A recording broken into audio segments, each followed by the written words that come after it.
Bismillahirrahmanirrahim. Assalamualaikum warahmatullahi wabarakatuh.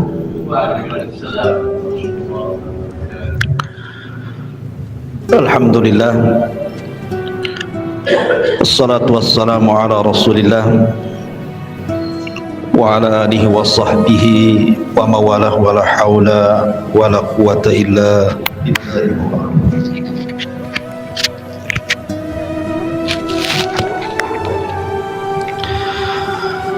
Alhamdulillah, segala puja dan pujanya milik Allah subhanahu wa ta'ala. Salawat dan salam kita hadiahkan pada Rasulullah Muhammad sallallahu alaihi wa ala alihi wasallam. Ma'asyiral muslimin yang dimuliakan Allah subhanahu wa ta'ala, alhamdulillah di malam hari ini kita berada di bulan Rabiul Awal. Artinya kita diingatkan dengan 3 peristiwa besar dalam sejarah. Pertama, kelahiran Rasul. Yang kedua, hijrah Rasul. Dan yang ketiga, wafatnya Rasul. Itu semua terjadi di bulan Rabiul Awal. Artinya malam ini kita akan murajaah bagaimana kisah Nabi SAW dari awal sampai akhir secara ringkas, karena ini pertemuan terakhir wafatnya Nabi SAW.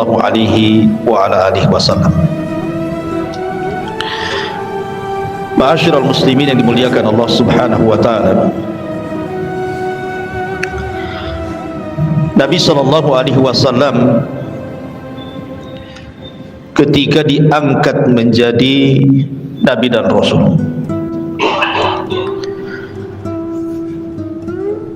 Allah subhanahu wa ta'ala memberikan waktu terbaik atau zaman terbaik dari seluruh zaman-zaman setelahnya. Karena itu berdasarkan sabda Nabi SAW, khairun nas qarni, sebaik-baik zaman adalah zamanku. Artinya kita akan bercerita tentang masa ataupun zaman terbaik yang pernah ada dalam Islam. Itulah zaman di mana hidupnya Nabi SAW dan juga para sahabatnya. Bagaimana kisah kelahirannya? Bagaimana kisah diangkatnya menjadi Nabi dan Rasul? Bagaimana kisah dakwahnya? Bagaimana kisah Isra dan Mi'rajnya? Kemudian hijrahnya sampai peperangannya dan diakhiri dengan wafatnya Nabi SAW. Tentu ini memerlukan waktu, jadi saya minta sabar. Malam ini cukup panjang ceritanya. Ma'asyiral muslimin yang dimuliakan Allah subhanahu wa ta'ala, Nabi SAW mendapatkan gelar Abul Qasim, diambil dari putra terbesar beliau, Qasim ibn Muhammad ibn Abdullah. Anak laki-lakinya banyak, diantaranya Abdullah dan juga Ibrahim. Tetapi Qasim menjadi kunyah Rasul, sampai-sampai Nabi SAW mengatakan, barang siapa yang berpuasa di hari yang diragukan, 1 atau 2 hari sebelum masuknya Ramadan, kata Nabi SAW, faqad asa Abul Qasim, maka dia telah bermaksiat kepada Abul Qasim, maksudnya Nabi SAW. Nabi SAW terlahir dari keluarga yang suci. mulai dari ayahandanya, kakeknya, buyutnya sampai kepada Adam. Tidak ada yang berzina. Kata Nabi SAW, kharajtu min nikahin, aku keluar dari keturunan nenek moyang yang semuanya menikah. Walam akhruj min sifahin min waladi Adam ila an waladani abi wa ummi, dan aku tidak pernah keluar dari sperma yang hina sejak zaman Adam sampai ibu bapakku melahirkan aku. Artinya secara nasab Rasul itu terpelihara. Dan kita tahu bahwa Nabi SAW adalah orang terbaik dari kabilahnya. Nabi mengatakan, innallaha astafa kinanatan min waladi Ismail. Sesungguhnya Allah Subhanahu wa taala telah memilih Kinanah, anak terbaik dari turunan Ismail. Wastafa Quraisyan min Kinanah, dan Quraisy adalah turunan terbaik dari kabilah Kinanah. Wastafa min Quraisyin Bani Hashim, dan Bani Hashim adalah turunan terbaik dari kabilah Quraisy. Wastafani min Bani Hashim, dan saya orang terbaik dari kabilah Bani Hashim. Artinya secara nasab, secara kabilah dan keturunan, Rasul itu bukan orang biasa, tapi orang yang terkenal kemuliaannya dari turun temurun. Adapun nasab Nabi SAW ma'ruf, orang tuanya namanya Abdullah ibnu Abdul Muttalib, ibundanya namanya Aminah bintu Wahbin. Adapun paman-pamannya di sana ada Abbas, ada Hamzah, ada Zubair, ada Muqawwim, ada Al-Harith, ada Ghaidak, Qutham, Abdul Ka'bah, kemudian Jahal atau disebut dengan Al-Mughirah, termasuk juga Abu Lahab dan Abu Talib. Itu paman-pamannya. Tetapi yang hidup sampai diutusnya Nabi dan Rasul itu cuma 4. Yang 2 beriman dan 2 kafir. Yang beriman Abbas dan Hamzah, yang kafir Abu Lahab dan Abu Talib. Cuman bedanya Abu Lahab memusuhi Rasul, kalau Abu Talib memperjuangkan Rasul. Ini paman dari bapak maksudnya. Adapun paman dari ibu, tidak dikenal Nabi SAW punya paman dari ibu kecuali Abdu Yaghuth ibn Wahab. Dan Nabi SAW pernah berbangga dengan Sa'ad ibn Abi Waqqas dan mengatakan, hadza khali falyurini imru'un khala. Inilah paman dari arah ibuku, maka mana paman kalian, kata Rasul. Membanggakan siapa? Sa'ad ibn Abi Waqqas, satu di antara 10 sahabat yang dijanjikan masuk surga. Ma'asyiral muslimin yang dimuliakan Allah Azza wa Jalla, ketika Abdullah ayahanda Nabi SAW berusia 18 tahun, ada yang mengatakan 15 tahun, maka ayahnya kemudian menikahkan dengan Aminah bintu Wahbin.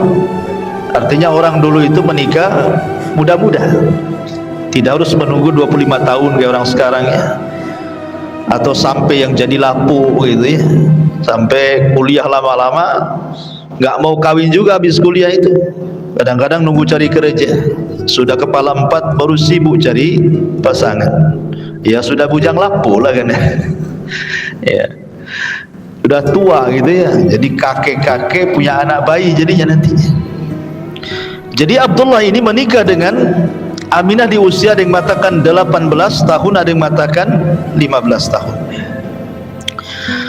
Lah kemudian ketika mengandung Rasul kita Muhammad sallallahu alaihi wasallam, dikatakan kepada Aminah, innaka qad hamalti bi sayyidati hadhil ummah, sesungguhnya engkau telah mengandung seseorang yang akan menjadi pemimpin umat ini. Fa idza waqa'a 'alal ardi faquli u'idzuhu bil wahid min syarri kulli hasid.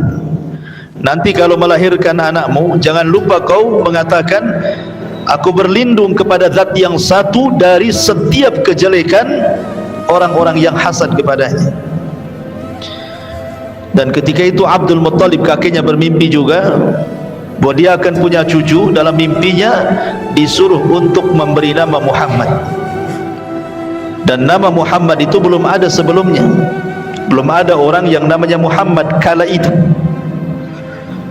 Berarti ketika kemudian Rasulullah SAW diberikan nama Muhammad oleh kakeknya Abdul Muttalib, itulah nama pertama di mana bayi diberikan nama Muhammad, karena sebuah harapan. Muhammad itu artinya kathratul hamdi, supaya banyak yang memuji.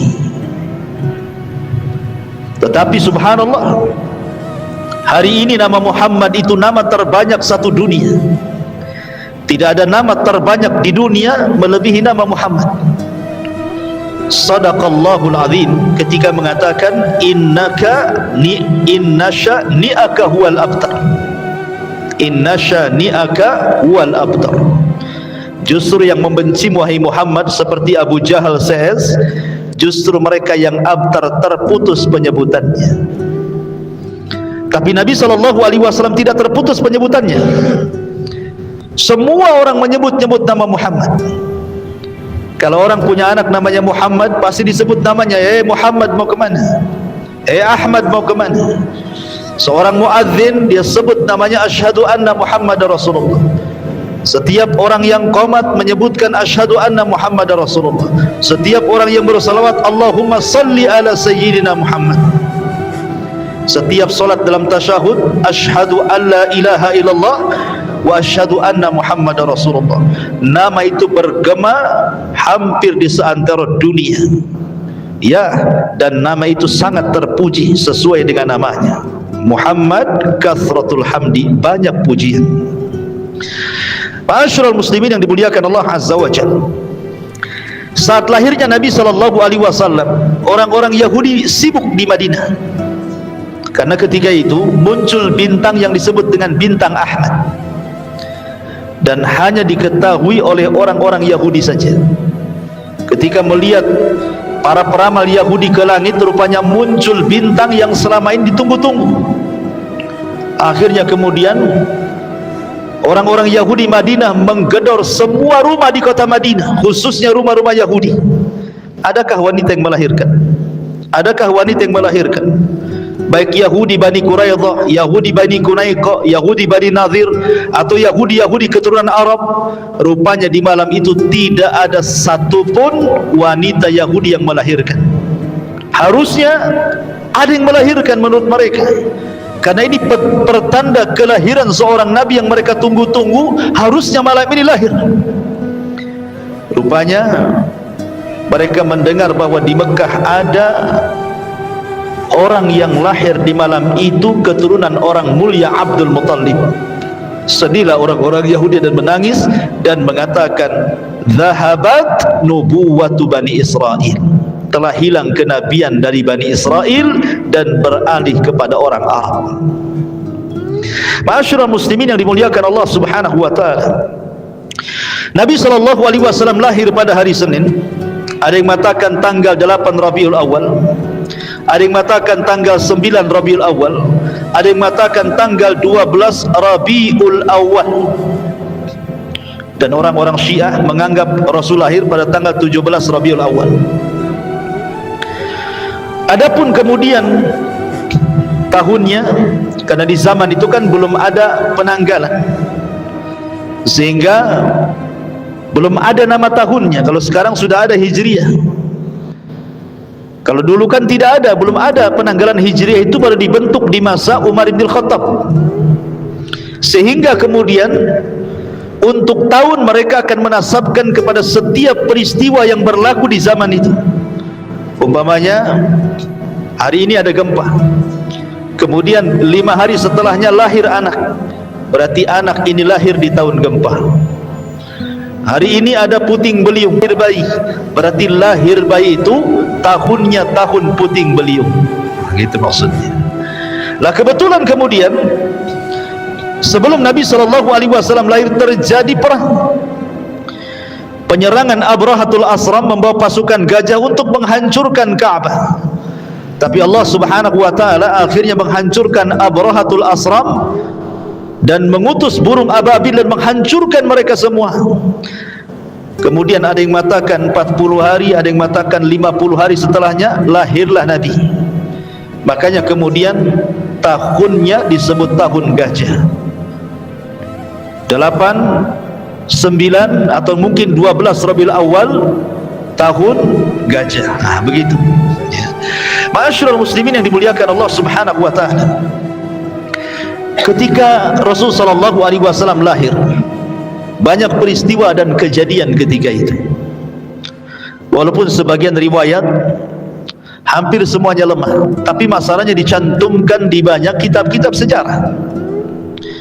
Seperti ketika Nabi sallallahu alaihi wasallam lahir, muncul bintang Ahmad yang sudah diketahui orang-orang Yahudi yang sudah saya katakan tadi. Kemudian juga api Majusi yang beratus-ratus tahun mereka menyembahnya tidak pernah padam, tiba-tiba padam saat kelahiran Rasul. Kemudian 14 tiang istana Persia tiba-tiba roboh karena di saat kelahiran Nabi sallallahu alaihi wasallam. Ma'asyiral muslimin, termasuk juga tiba-tiba langit kemudian tidak bisa ditembus oleh syaitan dan jin, dijaga oleh Allah Subhanahu wa taala karena kelahiran Nabi sallallahu alaihi wasallam. Dan banyak keanehan, tetapi ada satu keanehan yang disebutkan Nabi sallallahu alaihi wasallam sendiri. Dia menceritakan saat dia lahir terpancar cahaya yang terbentang antara barat dan timur, seolah-olah cahaya itu menandakan bahwa orang ini kelak akan menguasai barat dan timur. Itulah Nabi sallallahu alaihi wasallam. Ma'asyiral muslimin yang dimuliakan Allah Subhanahu wa taala, ketika Nabi SAW lahir, yang pertama menyusui adalah tentunya Aminah. Tapi karena air susunya kurang bagus, akhirnya kemudian disusukan oleh salah seorang budaknya Abu Lahab namanya Thuwaibah. Ketika kemudian Thuwaibah menyusukan atau menyusui Nabi SAW menjadi ibu susuannya Nabi, Abu Lahab Thuwaibah. Lihat, pertama kelahiran Rasul, Abu Lahab itu senang. Saking senangnya dia merdekakan budaknya kan. Saking senangnya Abu Lahab itu dimerdekakan budaknya. Tapi siapa yang sangka belakangan dia orang yang paling pertama musuhi Nabi SAW juga. Pada saat kelahirannya dia orang yang paling bahagia. Saking bahagianya dimerdekakan Thuwaibah karena mau menyusui Nabi SAW. Bahkan ketika Nabi SAW sudah dewasa sekalipun dan menikah dengan Khadijah, kemudian punya anak wanita Ruqayyah dan Ummu Kulthum, keduanya dinikahkan dengan dua putra Abu Lahab.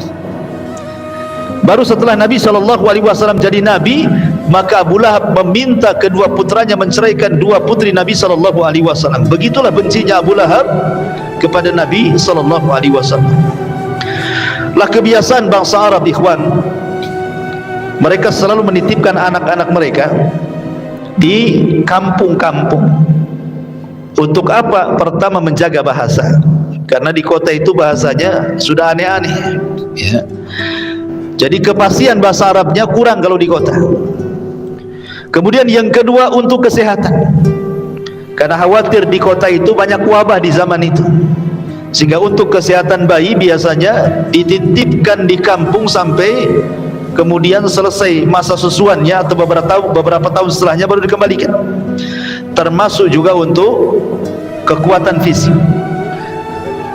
Itulah kenapa kemudian adat istiadat di zaman itu.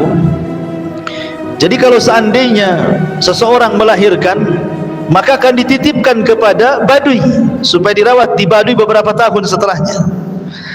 Nah, saat kelahiran Nabi SAW begitu juga, sama banyak wanita-wanita dari Arab, dari Arab Badui, khususnya dari Bani Sa'diyah yang ketika itu memang terkenal wanita-wanitanya pandai mendidik, ya.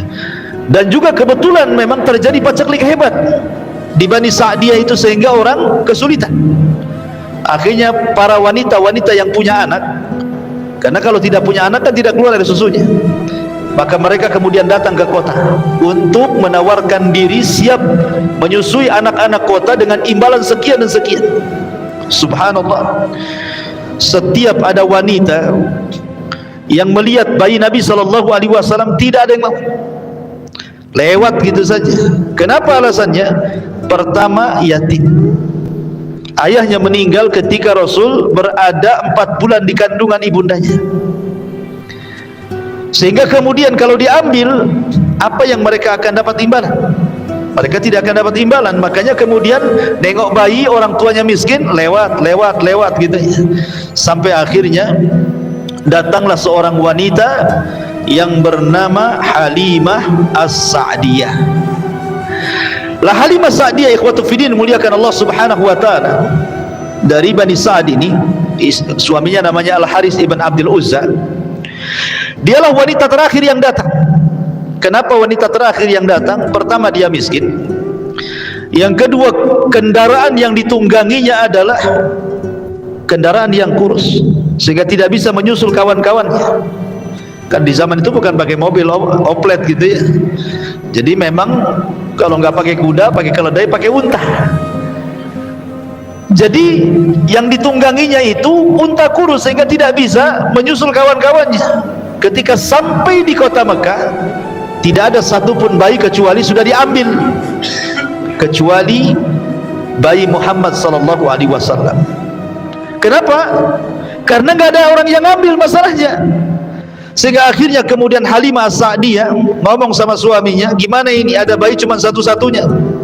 Akhirnya kemudian suaminya hanya mengatakan, sudah ambil saja, mudah-mudahan bayi ini membawa karamah dan juga kebaikan. Akhirnya kemudian diambil. Subhanallah, betul apa kata suaminya. Halimah ini sudah kelelahan. Kemudian dia menggendong bayi namanya Abdullah. Kemudian karena kurang gizi makannya, air susunya kurang bagus, sehingga malam itu ketika dia sudah menggendong Rasul, tiba-tiba air susunya penuh. Dan ketika Nabi SAW hendak ditetekkan di sebelah kiri, tidak mau. Kenapa tidak mau? Karena tahu itu bukan hak dia, itu hak saudara sesusunya. Siapa? Abdullah, anak daripada Halimah. Jadi Nabi SAW hanya mau yang sebelah kanan. Subhanallah ya, bayi tahu mana haknya, mana yang tidak haknya. Antum dah bayi lagi, tapi tak paham ini hak antum, ini hak yang lain, itu tak paham gitu ya. Jadi Nabi SAW paham nih, ini bukan hak saya, nggak mau saya netes sebelah sini, saya mau netes sebelah sini saja. Akhirnya kemudian dua bayi itu gemuk. Kemudian malamnya juga mereka dapat berkah, mereka bisa tidur sampai pagi. Akhirnya hilang capeknya, kemudian mereka pulang. Subhanallah, padahal kawan-kawannya sudah duluan 2-3 hari sebelumnya mereka pulang. Tetapi ketika Rasul berada di pangkuannya, untanya kuat, kemudian sanggup berlari dan mampu mengejar teman-temannya, dan sampai di Bani Sa'diyah duluan dibandingkan temannya. Ini kan berkah, ini kan luar biasa. Ma'asyiral muslimin yang dimuliakan Allah Subhanahu wa taala, ketika kemudian Rasul di Bani Sa'diyah, kemudian disusukan oleh Halimah dengan saudara sesuanya Abdullah. Setelah kemudian beberapa tahun, ya sekitar usia 4 tahun, tiba-tiba kemudian terjadi pembelahan dada. Jadi ketika Nabi SAW bermain-main bersama kambing gitu ya, jadi kecil-kecil sudah main sama kambing. Jadi mainannya Rasul itu kambing. Kalau sekarang kan mainannya kereta-keretaan, boneka-bonekaan, bola, macam-macam kan. Jadi Rasul itu ya main dengan kambing itulah, bersama saudara sesuannya Abdullah. Tiba-tiba kemudian datang 2 malaikat, kemudian memegang Rasul, membelah dada Rasul, mengambil jantung Rasul, kemudian meletakkan di bejana emas. Di situ ada air Zam-Zam, kemudian dibersihkan dan dimasukkan kembali. kemudian dijahit kembali, dan itulah operasi pertama di dunia, karena di zaman itu belum ada peralatan, ya. Akhirnya kemudian ketahuan oleh Halimah bekas jahitannya, apalagi kemudian anaknya kemudian dengan polosnya menceritakan kejadian itu. Ketakutanlah Halimah, akhirnya kemudian mengembalikan Rasul kepada Aminah ibundanya, dan mengatakan kepada Aminah, saya hendak mengembalikan putramu wahai ibunda Aminah, saya takut putramu kena jin, gitu. Tetapi Aminah mengatakan, jangan takut dari jin, karena bayi ini saat dilahirkan terpancar cahaya begini dan begitu, kemudian diceritakan mimpinya. Kemudian kata Halimah, kalau begitu kembalikan kembali, biar dia bersamaku kembali. Akhirnya dibalikan lagi ke Bani Sa'diyah sampai usianya 6 tahun. Ketika sudah 6 tahun, namanya ibundanya kan, berpisah dengan anaknya 6 tahun, tentu sangat rindu. Makanya oleh Halimah kemudian di usia 6 tahun dibalikkan Nabi SAW ke pangkuan ibundanya. Akhirnya kemudian ketika di pangkuan ibundanya, Aminah ingin mengajak Rasul kecil ke Madinah dalam rangka ziarah kuburan ayahandanya Abdullah, karena ayahandanya meninggal di Madinah karena terkena wabah Yathrib ketika itu. Jadi ayahandanya terkena wabah, ya kalau zaman sekarang ya macam corona lah ya. Akhirnya sakit-sakit 1 bulan, kemudian meninggal saat perjalanan dari Mekah hendak berniaga ke Syam. Sakit 1 bulan di Madinah, kemudian akhirnya wafat. Lah kemudian Aminah ini ingin berziarah, kemudian berziarahlah ke Madinah setelah melihat kuburan ayahandanya Nabi SAW dan menginap beberapa malam di Madinah. Maka kemudian pulanglah Aminah bersama Rasul kecil dan juga budaknya namanya Ummu Aiman. Tapi sayang di antara Mekah dan Madinah ada satu tempat namanya Abwa. Rupanya Aminah sakit parah dan Allah takdirkan meninggal di Abwa. Subhanallah, Rasul menjadi yatim dari 2 arah. Bapaknya meninggal, ayahandanya juga meninggal. Bahasa kita ya, yatim piatu gitu. Kalau bahasa Arab nggak ada piatu, yang ada yatim saja. Lah akhirnya kemudian Ummu Aiman membawa Rasul SAW pulang dan dititipkan di kakeknya Abdul Muttalib. Tapi sayang hanya 2 tahun Abdul Muttalib merawat Nabi SAW. Ketika usia Rasul 8 tahun, Abdul Muttalib pun kemudian meninggal dan pupus usia. Kemudian Abdul Muttalib berwasiat kepada salah satu putranya Abu Talib ini untuk merawat cucunya Rasulullah SAW ini. Kenapa kemudian yang dipilih oleh Abdul Muttalib itu Abu Talib? Bukankah paman Rasul ada yang kaya? Abu Lahab kaya, Hamzah, ya kan? Kenapa mesti Abu Talib? Karena Abu Talib ini adalah saudara kandung dari Abdullah. Karena Abdul Muttalib itu banyak istrinya, ya. Jadi anak-anaknya itu satu bapak banyak lain ibu. Lah yang satu kandung dengan ayahnya Rasul Abdullah adalah Abu Talib, sehingga kedekatan kepada Abdullah karena satu kandung tentu lebih dekat dibandingkan saudara seibu lainnya. Makanya Abdul Muttalib menitipkan Rasul kepada Abu Talib, berwasiat untuk dirawat. Lah sejak itulah maka Nabi SAW berada di pangkuan Abu Talib sampai menikah, bahkan sampai diangkat menjadi Nabi dan Rasul, bahkan sampai berdakwah, yang kemudian meninggal saat pengepungan orang-orang Quraisy kepada Bani Hashim. Itu pun beberapa tahun sebelum hijrah Nabi SAW. Ma'asyiral muslimin yang dimuliakan Allah Azza wa Jalla. Kemudian ketika Nabi SAW berada di rumah pamannya, karena memang Abu Talib itu paling miskin sendiri, anaknya banyak pula, sudah miskin anaknya banyak.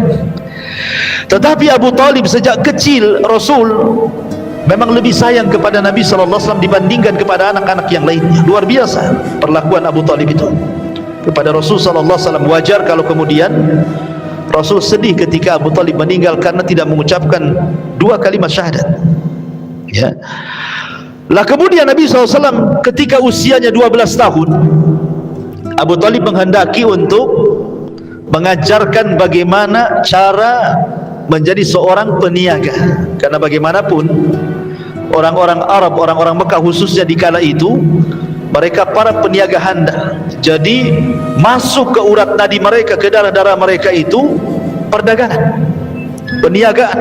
Ilmu bisnis itu sudah mengakar dan mengurat kepada orang-orang Quraisy itu, sampai Allah Subhanahu wa taala katakan li'ila fi Quraisyin ila fihim rihlatash syita'i was-sayf. Jadi kebiasaan orang-orang Quraisy itu mereka suka mengadakan rihlah, safar untuk berniaga ke Yaman dan ke Syam. Jadi usia 12 tahun itu Nabi diajak oleh Abu Talib. Tapi sayang kemudian ketika sampai di sebuah tempat, maka kemudian dia berjumpa dengan seorang pendeta namanya Buhairah Rahib. Pendeta ini yang mencegat kafilahnya Abu Talib, karena pendeta ini seorang kahin, ada yang mengatakan seorang dukun ya.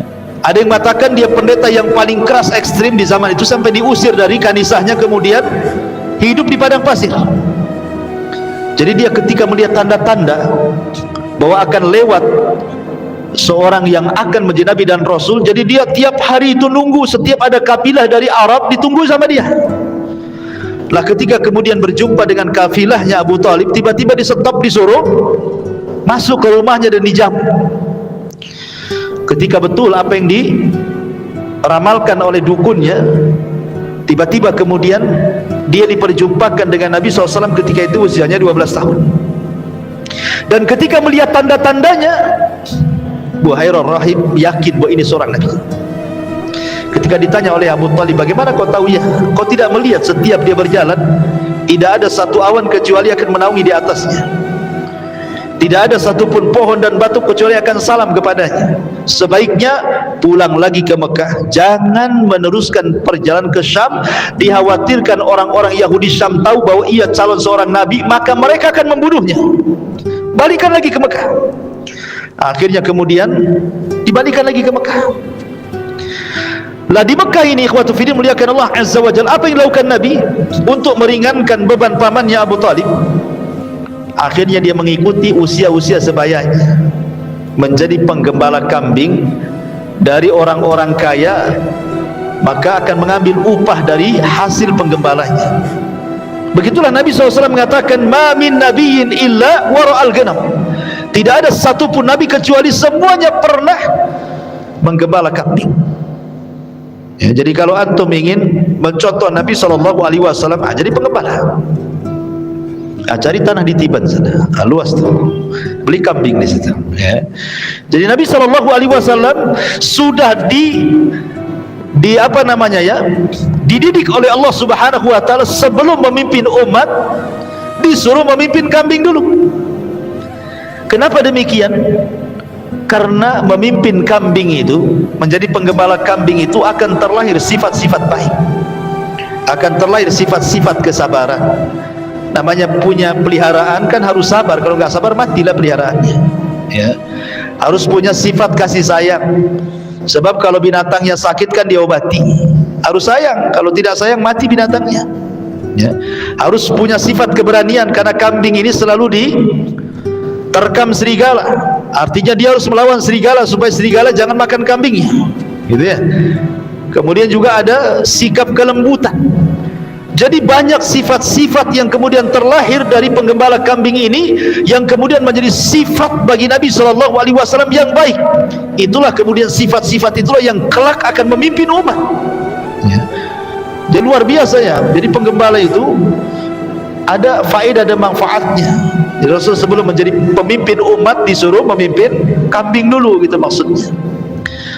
Lah ketika kemudian Nabi SAW sudah berusia mungkin 18 tahun 19 tahun, artinya kan sudah dewasa. Mulailah Rasul menyusul teman-teman yang sebayanya berniaga, mulai berniaga dia.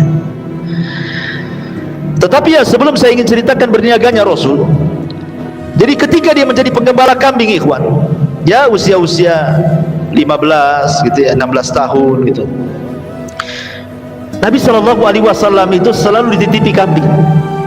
Jadi kalau umpamanya ada orang menikah, ada walimatul arus ya kan, kawan-kawan yang seprofesinya kan kadang-kadang diundang, ada undangan datang. Tapi kan kadang-kadang bingung, Harus kemanakan nih kambing ini? Nanti kalau ditinggal hilang. Akhirnya kemudian mulailah mereka menitip kepada Rasul, karena Rasul tidak mau hadir di pesta-pesta yang ada minuman khamar di situ, yang ada biduan-biduan wanita yang membuka aurat. Rasul tidak mau, sehingga Rasul fokus saja jadi penggembala kambing, sehingga teman-temannya itu selalu menitipkan kambing. Subhanallah, bukan 1-2 kambing yang dititipkan, itu ribuan kambing kan gitu ya. Akan tetapi apapun yang dititipkan kepada Rasul, tidak ada yang hilang, tidak ada yang sakit, justru kambingnya makin gemuk, sehingga kemudian teman-temannya menjuluki Rasul sebagai Shadiqul Amin. Jadi Rasul itu orangnya jujur, amanah, ya kan? Itu sejak menjadi penggembala itu kawan-kawannya selalu memuji Rasul, sehingga akhirnya kemudian tersebarlah sifat ini kepada teman-teman yang lainnya yang bukan sebagai penggembala kambing. Makanya kenapa Nabi SAW walaupun sudah diangkat jadi Nabi dan Rasul, akhirnya orang-orang musyrik pun masih menitipkan barang kan sama Nabi. Bahkan rumahnya Rasul Khadijah itu menjadi penitipan barang, atau mungkin kalau sekarang disilahkan bank syariat pertama lah ya. Rasul itu membuat bank syariat pertama karena rumah Khadijah itu jadi wadah tempat penitipan barang ya. Akhirnya kemudian ketika kemudian Rasul beralih profesi dari penggembala akhir jadi pedagang, lah mulailah kemudian makin harum namanya. Bagaimana kejujurannya dalam berniaga, bagaimana supelnya, bagaimana akhlaknya, bagaimana kejujurannya, dan begitu seterusnya, sehingga terdengar kepada seorang wanita tajirah, wanita miliarder, Khadijah bintu Khuwailid, wanita suci yang sudah menutup auratnya, padahal di zaman jahiliyah terbiasa buka aurat, tapi Khadijah sudah pakai jilbab. Makanya kenapa orang-orang Arab apabila keluar masuk ke rumah Khadijah, mereka mengatakan, aku masuk ke rumah wanita suci dan keluar dari wanita suci. Itulah ucapan orang-orang jahiliyah kepada Khadijah ya. Dakhaltu minat tahirah wa kharajtu minat tahirah. Mereka mengatakan seperti itu, aku masuk ke rumah wanita suci, keluar pun dari wanita suci, karena sudah menutup auratnya walaupun belum masuk Islam, Nabi aja belum diutus ya. Akhirnya kemudian cobalah Khadijah melobi Nabi SAW untuk berniaga dengan dia dengan cara sistem mudharabah. Mudharabah itu artinya Khadijah yang punya modal, Rasul yang memainkan modalnya. Maka setelah kemudian beberapa kali kemudian berniaga menggunakan harta Khadijah dan selalu mendapatkan keuntungan besar, Khadijah makin penasaran tuh. Akhirnya kemudian Khadijah mengirim gulamnya, budaknya namanya Maisarah. Maisarah, sekali-kali kau temani Muhammad itu berniaga ke Syam, catat segala sesuatu peristiwa yang terjadi, baik sebelum berjalan, baik di tengah perjalanan, baik ketika sampai di Syam, baik ketika berniaga, kemudian pulangnya dan sampai lagi ke Mekah. Jangan ada yang terlewatkan catatannya. Akhirnya Maisarah pun mengikuti apa yang disarankan Khadijah. Sepanjang jalan diperhatikan oleh Maisarah itu, dan luar biasa Maisarah mencatat bagaimana akhlak yang tinggi daripada Rasul SAW dan keajaiban-keajaiban selama perjalanan, termasuk batu mengucapkan salam, pohon mengucapkan salam, awan kemudian menaungi Rasul, sampai akhirnya dia berjumpa dengan seorang pendeta, dan pendeta mengatakan bahwa temanmu ini bukan orang biasa ya, dia pasti jadi seorang nabi katanya. Makin yakin lagi Maisarah ini, ketika pulang ke Mekah diceritakan kepada Khadijah. Dari situlah kemudian tertanam benih-benih cinta Khadijah kepada Rasul sallallahu alaihi wasallam, dan meminta kepada Nafisah, saudarinya untuk menanyakan kepada Nabi sallallahu alaihi wasallam kesiapan dia mau enggak menikah dengan Khadijah. Tapi Nabi sallallahu alaihi wasallam orang beradab, dia tidak lantas mau enggak kayak gitu, itu antum itu kayak gitu kan itu ya. Apalagi perantau ya kan, susah di Batam, tahu-tahu ada janda kaya cantik, rumahnya megah, pengusaha, ngelamar antum pula. Saya yakin antum enggak usah mengganggukan, besoklah kita jadi gitu. Artinya bahwa Nabi SAW itu beradab, tidak langsung mengiyahkan apa yang dikatakan Nafisah. Dia mengatakan, tunggu dulu, saya punya orang tua, maksudnya Abu Talib, saya akan tanya dulu. Akhirnya kemudian Rasul bertanya kepada Abu Talib, boleh nggak saya menikah dengan Khadijah? Kalau kata Abu Talib jangan, tidak kan? Kalau kata Abu Talib iya. Itulah seorang baktinya Nabi SAW kepada Abu Talib, karena dia tahu siapa Abu Talib, ayah angkatnya, dan Abu Talib sudah menganggap dia putranya. Sebagaimana ketika sebelumnya juga dia ditawari oleh Khadijah untuk berniaga, dia pun tidak langsung mengiyahkan mau ngambil modalnya Khadijah. Tanya dulu Abu Talib kan itu, boleh nggak saya bekerja sama dengan Khadijah? Kalau boleh main, kalau tidak tak jadi kan itu ya. Jadi tetap Rasul itu birrul walidain dengan pamannya, dengan Abu Talib. Subhanallah, ketika Abu Talib mendengar dia dilamar atau dipinang Khadijah, senang, kemudian mengatakan, ya Khadijah wanita baik-baik. Kemudian disitulah terjadi pernikahan antara Rasul dan juga Khadijah. Inilah pernikahan pertama di tengah-tengah jahiliyah, di mana ada seorang laki-laki menghormati seorang wanita dengan mahar yang tinggi. Nabi SAW memberikan mahar yang terbaik kepada Khadijah. Tidak seperti antum, ya paling apa? Seperangkat alat sholat, itu pun sajadahnya saja. Mukenanya tidak sampai, sajadahnya saja. Jadi intinya bahwa Nabi SAW ingin memperlihatkan bagaimana cara memuliakan seorang wanita. Maka menikahlah akhirnya Rasul SAW dengan Khadijah, dan Khadijah kemudian setelah menikah memberikan seluruh kekayaannya kepada Rasulullah. Ini rumah milikmu, ini harta milikmu, ini modal milikmu, sudah saya jadi ibu rumah tangga saja. Coba seandainya antum menikah dengan janda kaya, ya, ada nggak seorang janda mengatakan ini mobil untukmu, ini rumah untukmu, kebun untukmu, rekening untukmu? Nggak ada. Yang ada, yuk kita ke notaris yuk, katanya ini punya saya, ini punya kamu, kan gitu kan. Tapi Nabi SAW, kenapa kok Khadijah sampai habis-habisan memberikan kekayaan kepada Rasul? Karena tahu siapa Nabi. Walaupun belum tahu dia akan jadi Nabi, tetapi Khadijah tahu akhlaknya kan. Akhirnya kemudian betul-betul Nabi SAW mengelola harta Khadijah sebaik mungkin sehingga bertambah.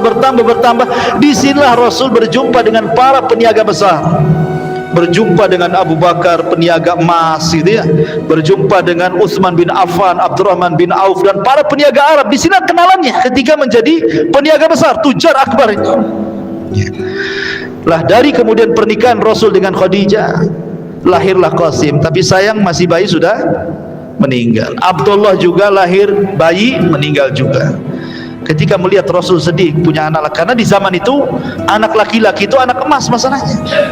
Anak perempuan itu tidak dipandang oleh orang-orang jahiliyah. Bahkan saking jahatnya orang-orang jahiliyah kepada anak perempuan itu, dikubur hidup-hidup masalahnya. Dan itu difirmankan dalam Al-Quran, wa idza busyira ahadukum bil untha dhalla wajhuhu muswadda wa huwa kadhib. Apabila dihabar gembirakan kepada mereka akan kelahiran anak perempuan, marah mereka, ya, dan mereka akan menyembunyikan anak itu. Sebagian mereka dikuburkan hidup-hidup karena aib bagi mereka.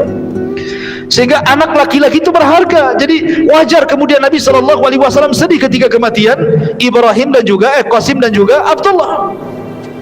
Kalau Qasim lahir sebelum diangkat jadi nabi, kalau Abdullah saat belum diangkat jadi nabi, itu lahirlah Abdullah. Makanya dikasih nama Abdullah, namanya nama bagus gitu ya.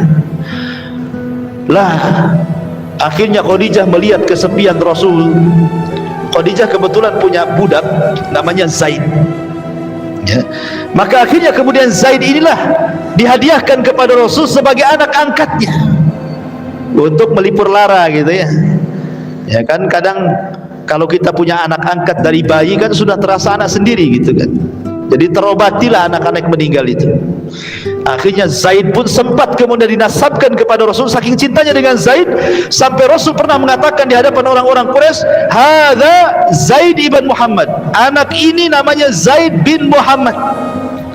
Tapi Allah turunkan ayat tidak boleh menasabkan anak angkat kepada bapak angkatnya. Allah mengatakan di awal-awal surat Al-Ahzab, ma ja'alallahu ad'iyaakum abna'akum ud'uhum li'abaihim wa aqsatu indallah. Tidak boleh anak angkat dinasabkan kepada angkat, tetapi berikanlah nasabnya kepada bapak asli, itu lebih adil. Akhirnya sama Rasul dibalikkan dari Zaid ibn Muhammad menjadi Zaid ibnul Harithah. Kemudian Nabi SAW juga punya anak perempuan yang paling besar namanya Zainab kemudian menikah dengan Abul As ibn Rabi, kemudian punya anak lagi Ruqayyah, menikah dengan Utbah, kemudian diceraikan, akhirnya menikah dengan Utsman, kemudian punya anak lagi Ummu Kulsum, menikah dengan Utaibah, diceraikan juga, akhirnya dinikahi Utsman juga setelah meninggalnya Ruqayyah, dan terakhir Fatimah yang dinikahi Ali bin Abi Thalib radhiyallahu anhu. Itu anak perempuannya. Anak laki-lakinya ada Qasim, ada Abdullah, ada Ibrahim, tapi Ibrahim bukan putra dari Khadijah, tapi putra dari budaknya Maria Al-Qibtiyah. Dan itu ketika di ujung-ujung Nabi SAW berada di kota Madinah, di ujung-ujung akhir hayatnya, dikaruniai Ibrahim. Tapi sayang 1 tahun 8 bulan juga meninggal Ibrahim. Ada apa? Kenapa anak-anak laki-laki Rasul tidak boleh hidup? Karena kebiasaan Nabi, kalau punya anak kemudian dia hidup, maka jadi nabi lagi nanti. Sementara tidak ada nabi setelah Rasul kan, makanya anak laki-lakinya tidak ada yang hidup kan. Karena kebiasaan Nabi kalau punya anak kemudian hidup, itu jadi nabi biasanya. Contoh, Ibrahim punya anak Ismail jadi nabi, punya anak Ishak jadi nabi. Kemudian Ishak punya anak Yakub jadi nabi, Yakub punya anak Yusuf jadi nabi, Nabi Daud punya anak Sulaiman jadi nabi, kan itu ya.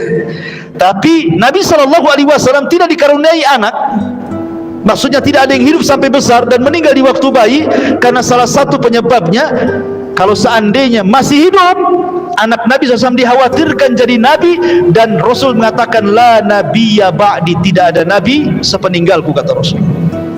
Tidak ada nabi sepeninggal ya. Kemudian juga yang kedua, boleh jadi supaya hikmahnya kenapa putra-putra Rasul tidak ada yang hidup sampai besar, dikhawatirkan nanti ada yang gulu, boleh jadi kemudian memuji dan menyembahnya, kan itu ya. Karena anak Nabi masalahnya, kan itu ya. Jangankan anak-anak Nabi, cucu Nabi Hasan Husain aja ada yang menyembah, kan itu ya. Orang Syiah itu menyembah Hasan Husain ya.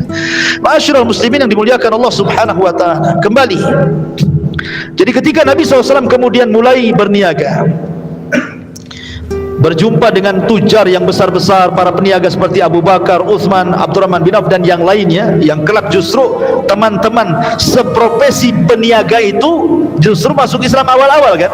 Kenapa? Karena mereka tahu saat berinteraksi dengan Rasul, saat berniaga, tahu akhlaknya, tahu amanahnya, tahu kejujurannya, dan begitu seterusnya, kan itu. Lah ketika Nabi SAW kemudian di usia 15 tahun terjadi apa yang disebut dengan perang Fujar namanya. Rasul juga terlibat dalam perang Fujar di sini. Kemudian setelahnya ada namanya Hilful Fudul juga, Rasul terlibat di situ juga gitu. Artinya sampai ketika kemudian Ka'bah di usia 17 tahun atau 18 tahun kan, Ka'bah itu kan sempat hancur separuh tuh. Ya, karena terkena banjir. Akhirnya kemudian oleh orang-orang Quraisy dirobohkan Ka'bah itu. Ketika hendak merobohkan gak ada yang berani. Kenapa? Karena masih teringat dengan kisah Abraha. Jangan-jangan kalau dirobohkan datang pula Ababil, kan itu. Sehingga ada seseorang yang paling tua di antara mereka namanya Al-Walid ibn Mughirah. Dia membawa palu dan mengatakan, biar aku saja yang menghancurkan, karena aku tidak hendak meniat buruk. Pasti tidak akan ada apa-apa. Kalaupun ada apa-apa biar saya yang mati, katanya. Akhirnya mulailah dia robohkan sedikit-sedikit. Ternyata tidak ada Ababil, tidak ada azab, tidak ada bala. Maka rame-ramelah orang Quraisy merobohkan Ka'bah, kemudian membangun kembali. Masalahnya, sejahat-jahatnya orang-orang kafir Quraisy, ketika membangun Ka'bah tidak mau mereka menggunakan dana haram. Tak mau hasil togel, tak mau hasil judi, tak mau ya. Pokoknya hasil-hasil yang haram, korupsi itu tidak mau. Betul-betul harta halal gitu ya. Karena hartanya harta halal sehingga tidak banyak. Karena tidak banyak itulah akhirnya bangunan Ka'bah tidak sempurna. Yang tadinya segi panjang bangunan Ibrahim itu, ya kan? Akhirnya cuman separuh jadi kotak. Jadi separuhnya dibuat lingkaran pakai tembok gitu ya. Kan kita lihat kalau gambar Ka'bah begini, di sini ada tembok melingkar kan, itu nama Hijr Ismail. Dulu masuk tuh di dalam tuh. Tapi karena kurang dana terpaksa dikeluarkan, dan ya hanya separuh saja yang dibangun kan itu. Walaupun sempat kemudian di zaman Abdullah ibn Zubair dimasukkan, tapi dihancurkan lagi di zaman Abdul Malik ibn Marwan. Ya. Intinya bahwa Rasul ikut juga kemudian membangun Ka'bah itu. Lah ketika peletakan Hajar Aswad itu yang kemudian banyak masalah. Masing-masing kabilah ingin meletakkan Ka'bahnya masing-masing dan hampir perang. Tapi kemudian akhirnya orang bijak mereka mengatakan, tunggu, yang berhak memindahkan itu orang yang keluar dari sana, katanya. Rupanya yang keluar Rasulullah, gitu ya. Ketika Nabi SAW kemudian disuruh mengangkat batu Hajar Aswad itu, kata Rasul, tidak, ini kerja rame-rame, kerja bareng-bareng, kerja bakti. Sebaiknya ambil kain, kemudian diletakkan di atas kain itu, masing-masing kabilah megang ujungnya. Akhirnya semua kabilah mengangkat Hajar Aswad dan meletakkan di situ. Lihat bagaimana Rasul bisa menyatukan umat saat itu padahal belum diangkat jadi Nabi dan Rasul. Singkat cerita, akhirnya Nabi SAW kemudian setelah menikah dengan Khadijah, kemudian punya anak laki-laki dan perempuan. Kemudian Nabi SAW betul-betul di puncak popularitas, di puncak karir, kekayaannya makin melimpah, gitu ya, persahabatannya makin luas. Karena juga bagaimanapun namanya seorang peniaga itu akan lebih banyak relasi dibandingkan bisnis yang lain, karena dia kan kesana kemari, gitu ya. Lain dengan orang PT, ya sesama PT aja dikenal, ya kan. Orang kantor ya sesama kantor aja. Kalau peniaga walaupun jual es cincau kemana-mana kenal orang semua. Kenal, masuk gang sana gang sini semua dimasuki dia. Jadi pedagang itu lebih luas ya jangkauannya, gitu ya. Lah ketika di usia Nabi SAW ke 37 tahun, itu di puncak karir beliau, betul-betul sudah kaya raya. Apalah yang dikehendaki Nabi coba? Istri cantik, soleha, kaya, taat, anak banyak, kekayaan melimpah, orang-orang memuji dia Shadiqul Amin. Apa yang dicari manusia? Ini yang dicari kita, ya. Kalau antum jadi orang kaya, semua orang muji antum, ya, antum punya istri cantik, anak-anak banyak, bisnis lancar, apalagi yang antum cari? Paling yang antum cari kawin lagi. Kalau laki-laki kan itu, apalagi yang antum cari kalau gak kawin lagi. Akhirnya kemudian Nabi SAW sudah mulai bosan dia melihat kondisi orang-orang Quraisy ini kok makin rusak, setiap hari makin rusak, minum khamr di mana-mana, main perempuan di mana-mana, akidahnya penyembah berhala, begitu seterusnya, pokoknya rusak serusak-rusaknya. Jadi Nabi SAW mulai berpikir, mulailah dia tahannut, mulailah dia menyendiri, menyingkir dari manusia. Kadang-kadang ke Muzdalifah, kadang-kadang ke Mina, ya, kadang-kadang ke tempat-tempat, pokoknya jauh dari manusia, ingin tafakur. Sampai pada waktunya 6 bulan sebelum diangkat jadi Nabi dan Rasul, tiba-tiba Rasul selalu bermimpi. Mimpinya itu aneh, karena malamnya mimpi, nanti beberapa hari jadi kenyataan, nanti mimpi lagi beberapa hari jadi kenyataan. Jadi tidaklah Rasul mimpi kecuali jadi kenyataan mimpinya itu. Akhirnya kemudian ketika tepat di usianya 40 tahun, Nabi SAW kemudian naik ke atas ketinggian, di mana Mekah itu di bawahnya. Disitulah ada gua yang disebut dengan Gua Hira. Dari gua itu Rasul melihat Mekah itu di bawahnya. Seolah-olah gua itu memiliki makna hissi dan juga makna maknawi. Makna hissi artinya Nabi SAW secara fisik naik ke atas dan dia akan dilebihkan dari semua manusia yang ada di bawahnya. Dan makna maknawi artinya dakwah dia akan meliputi semua yang ada di bawahnya, ya.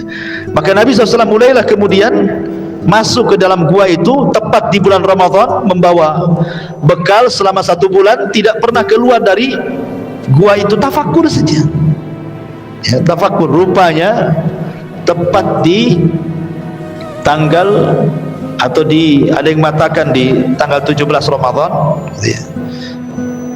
Tetapi yang betul adalah di tanggal-tanggal ganjil di akhir-akhir Ramadan, entah 21, entah 23, entah 25, entah 27, entah 29, pokoknya di tanggal-tanggal ganjil di bulan Ramadan. Tepat di waktu subuh datang Jibril.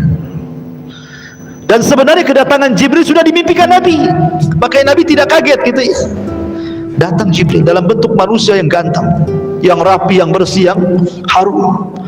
Tiba-tiba datang, kemudian salaman, kemudian memeluk Nabi. Kemudian kata Jibril, "Iqra ya Muhammad." Baca wahai Muhammad. Nabi SAW Memahami Iqra itu artinya membaca tulisan, sementara Rasul tidak bisa menulis, tidak bisa membaca. Makanya Rasul dengan tegas, ma ana biqari, aku tidak bisa baca. Kata Jibril, Iqra, baca. Kata Rasul, ma ana biqari, aku enggak bisa baca. Sampai 3 kali.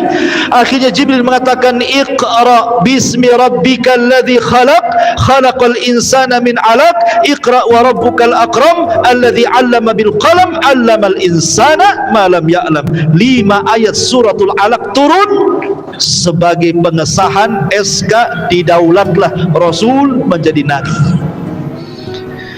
Dengan turun 5 ayat surah Al-Alaq berarti resmi dia jadi nabi. Kemudian Nabi SAW setelah itu, setelah peristiwa itu, tidak pernah berjumpa dengan Jibril lagi, tidak pernah berjumpa. Dia bolak-balik ke gua, nggak ketemu lagi. Dia bolak-balik ke gua selama 6 bulan, tuh setiap bulan dia balik lagi, nggak ketemu lagi dengan orang itu. Sehingga Nabi SAW menyangka bahwa itu adalah jin, setan atau apa gitu kan, karena cuma sekali saja. Akhirnya kemudian setelah 6 bulan lewat, Rasul sudah sesak, itu siapa yang menjumpai saya sebenarnya. Setelah 6 bulan lewat, tiba-tiba kemudian Rasul ketika berjalan ke Gua Hira mendengar ada suara di atas memanggil-manggil, ya Muhammad gitu, ya Muhammad gitu. Rupanya dia tengok-tengok tak ada apa-apa. Rupanya ketika melihat ke atas, ada Jibril di atas dalam bentuk aslinya. Kalau tadi ke gua kan dalam bentuk manusia, di langit dalam bentuk asli, kawan. Memiliki 600 sayap. Satu sayap terbentang saddal ufuk, dari mulai terbit matahari sampai terbenamnya itu. Satu sayap saja itu.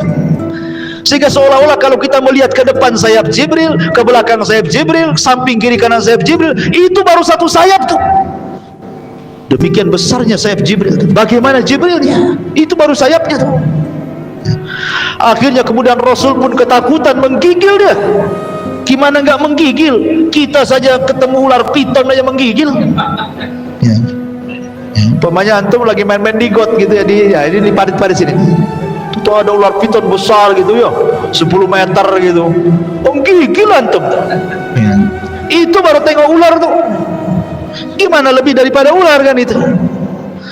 Jadi wajar Rasulullah SAW manusiawi menggigil dia melihat Jibril dalam bentuk asli itu. Akhirnya dia lari ke rumahnya Khadijah. Sampai di rumah Khadijah dia mengatakan, dathiruni ya Khadijah, selimuti aku. Dia menggigil demam tuh.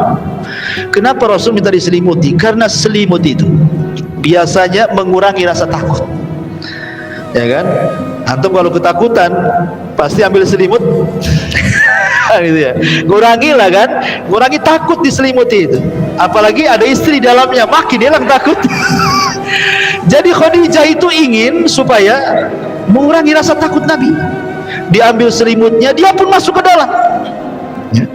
Kemudian dirayu Nabi SAW, diingatkan kebaikannya. Kata Khadijah, orang sepertimu wahai suamiku, la yukhzikallahu abada, demi Allah tidak ada yang menghinakan kamu. Apa yang kau lihat peristiwa itu bukan pertanda kau akan dihinakan, tidak. Kau ini orang baik, kau ini kalau ngomong jujur, kau suka menghormati tamu, kau suka nolong orang, enggak akan terjadi apa-apa, kata Khadijah. Kan enak kalau punya istri kayak gitu.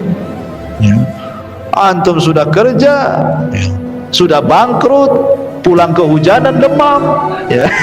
Sampai rumah istri pula, mana bang jatahnya bang? Bukan ditanya, ya kan, ada uang atau tidak gitu. Intinya bahwa Khadijah ini berusaha melembutkan hati Rasul, sampai Rasul zahabar rau dalam riwayat, sampai betul-betul hilang takutnya, betul-betul takut. Sampai di sini perjuangan Khadijah memberikan keterangan kepada Rasul, tidak. Khadijah bawa Rasul keesokannya kepada siapa? Kepada saudaranya Waraqah ibn Naufal. Kemudian kata Khadijah, wahai Waraqah, suamiku ini mengalami begini-begini dari peristiwa. Apa pertanda ini? Maka Nabi SAW kemudian menceritakan kisah mulai dari Gua Hira, kemudian Jibril memeluk dia, kemudian turun surah Al-Alaq sampai ketemu dengan Jibril dalam bentuk asli gitu ya. Kemudian Waraqah ketika itu kaget dan mengatakan, betul kau berjumpa dengan namus? Namus itu artinya makhluk yang bersayap. Iya, kata Rasulullah. Wallahi demi Allah, kata Waraqah, namus itu pernah turun kepada Musa dan kepada Isa, sekarang kepadamu, engkau akan jadi nabi, katanya. Demi Allah, kalau aku masih muda, kata Waraqah, ketika kau mengusirmu, aku yang akan membelamu. Rasul kaget. Hei Waraqah, orang sebaik aku akan diusir? Ya. Enggak ada orang yang mencela aku, semua orang mengatakan Shadiqul Amin, aku akan diusir, katanya. Kata Waraqah, ya, tidaklah orang yang membawa seperti yang kau bawa kecuali illa udhi, pasti disakiti, pasti akan diuji. Tapi sayang 6 bulan setelahnya Waraqah meninggal dunia. Dari sini terjadi khilaf pendapat, apakah Waraqah ini orang yang pertama masuk Islam dari kalangan orang dewasa ataukah Abu Bakar? Ada yang mengatakan Waraqah, ada yang mengatakan Abu Bakar. Ada yang memerinci, Waraqah itu dia beriman saat Nabi jadi Nabi, belum dia akan jadi Rasul. Tapi Abu Bakar adalah masuk ke dalam agama Rasul saat dia sudah jadi Nabi dan jadi Rasul. Ada yang kemudian berusaha menjamak seperti itu, ya. Jadi kalau Waraqah itu hanya sebatas beriman. Kalau Abu Bakar bukan hanya beriman tapi mendakwahkan, gitu maksudnya. Taib, kembali. Jadi setelah kemudian Nabi SAW diberi nasihat oleh Waraqah supaya sabar, macam-macam lah. Apa yang kau hadapi ini luar biasa. Nanti akan diingatkan lagi pesannya Waraqah ini saat kematian Khadijah, masalahnya. Oleh Khadijah itu akan diingatkan lagi. Nah, akhirnya kemudian setelah Nabi SAW kemudian agak tenang, tidurlah di malam hari. Ketika dia sedang tidur, Jibril datang memanggil-manggil dari langit, ya ayyuhal muddathir, qum fa'anzir wa rabbaka fakabbir wa siyabaka fatahhir wa rujza fahjur wa la tamnun tastakthir wa li rabbika fasbir. Turun surah Mudaththir. Terkejut Nabi, ya, karena Jibril mengatakan, membawakan firman Allah, ya ayyuhal muddathir, hai orang yang berselimut, qum, berdiri, fa'angdir, kau sudah boleh memberikan peringatan kepada manusia. Jadi kalau apa bedanya nubuah dengan kerasulan itu? Kan nubbi'a bil alaq wa ursila bil mudaththir, diangkat jadi nabi dengan turunnya 5 ayat surah Al-Alaq, dan diangkat menjadi Rasul dengan turunnya 5 ayat surah Al-Mudaththir. Kalau nubuah itu belum ada perintah untuk tabligh, belum ada perintah untuk menyampaikan risalah, hanya disuruh beriman, ya kan? Tetapi kalau sudah Rasul, ini bukan hanya beriman tetapi sampaikan kepada manusia. Akhirnya mulailah Nabi SAW ketika turun ayat ini, dia panggil Khadijah, ya Khadijah, sesungguhnya saya Rasulullah. Qul, katakan, asyhadu an la ilaha illallah wa anni Rasulullah, katanya. Maka Khadijah langsung mengatakan asyhadu an la ilaha illallah wa annaka Rasulullah. Maka dialah orang yang pertama kali beriman sebelum ada orang yang beriman. Belum ada orang laki-laki beriman, belum ada anak-anak beriman. Khadijah yang pertama kali mengucapkan asyhadu an la ilaha illallah wa annaka Rasulullah.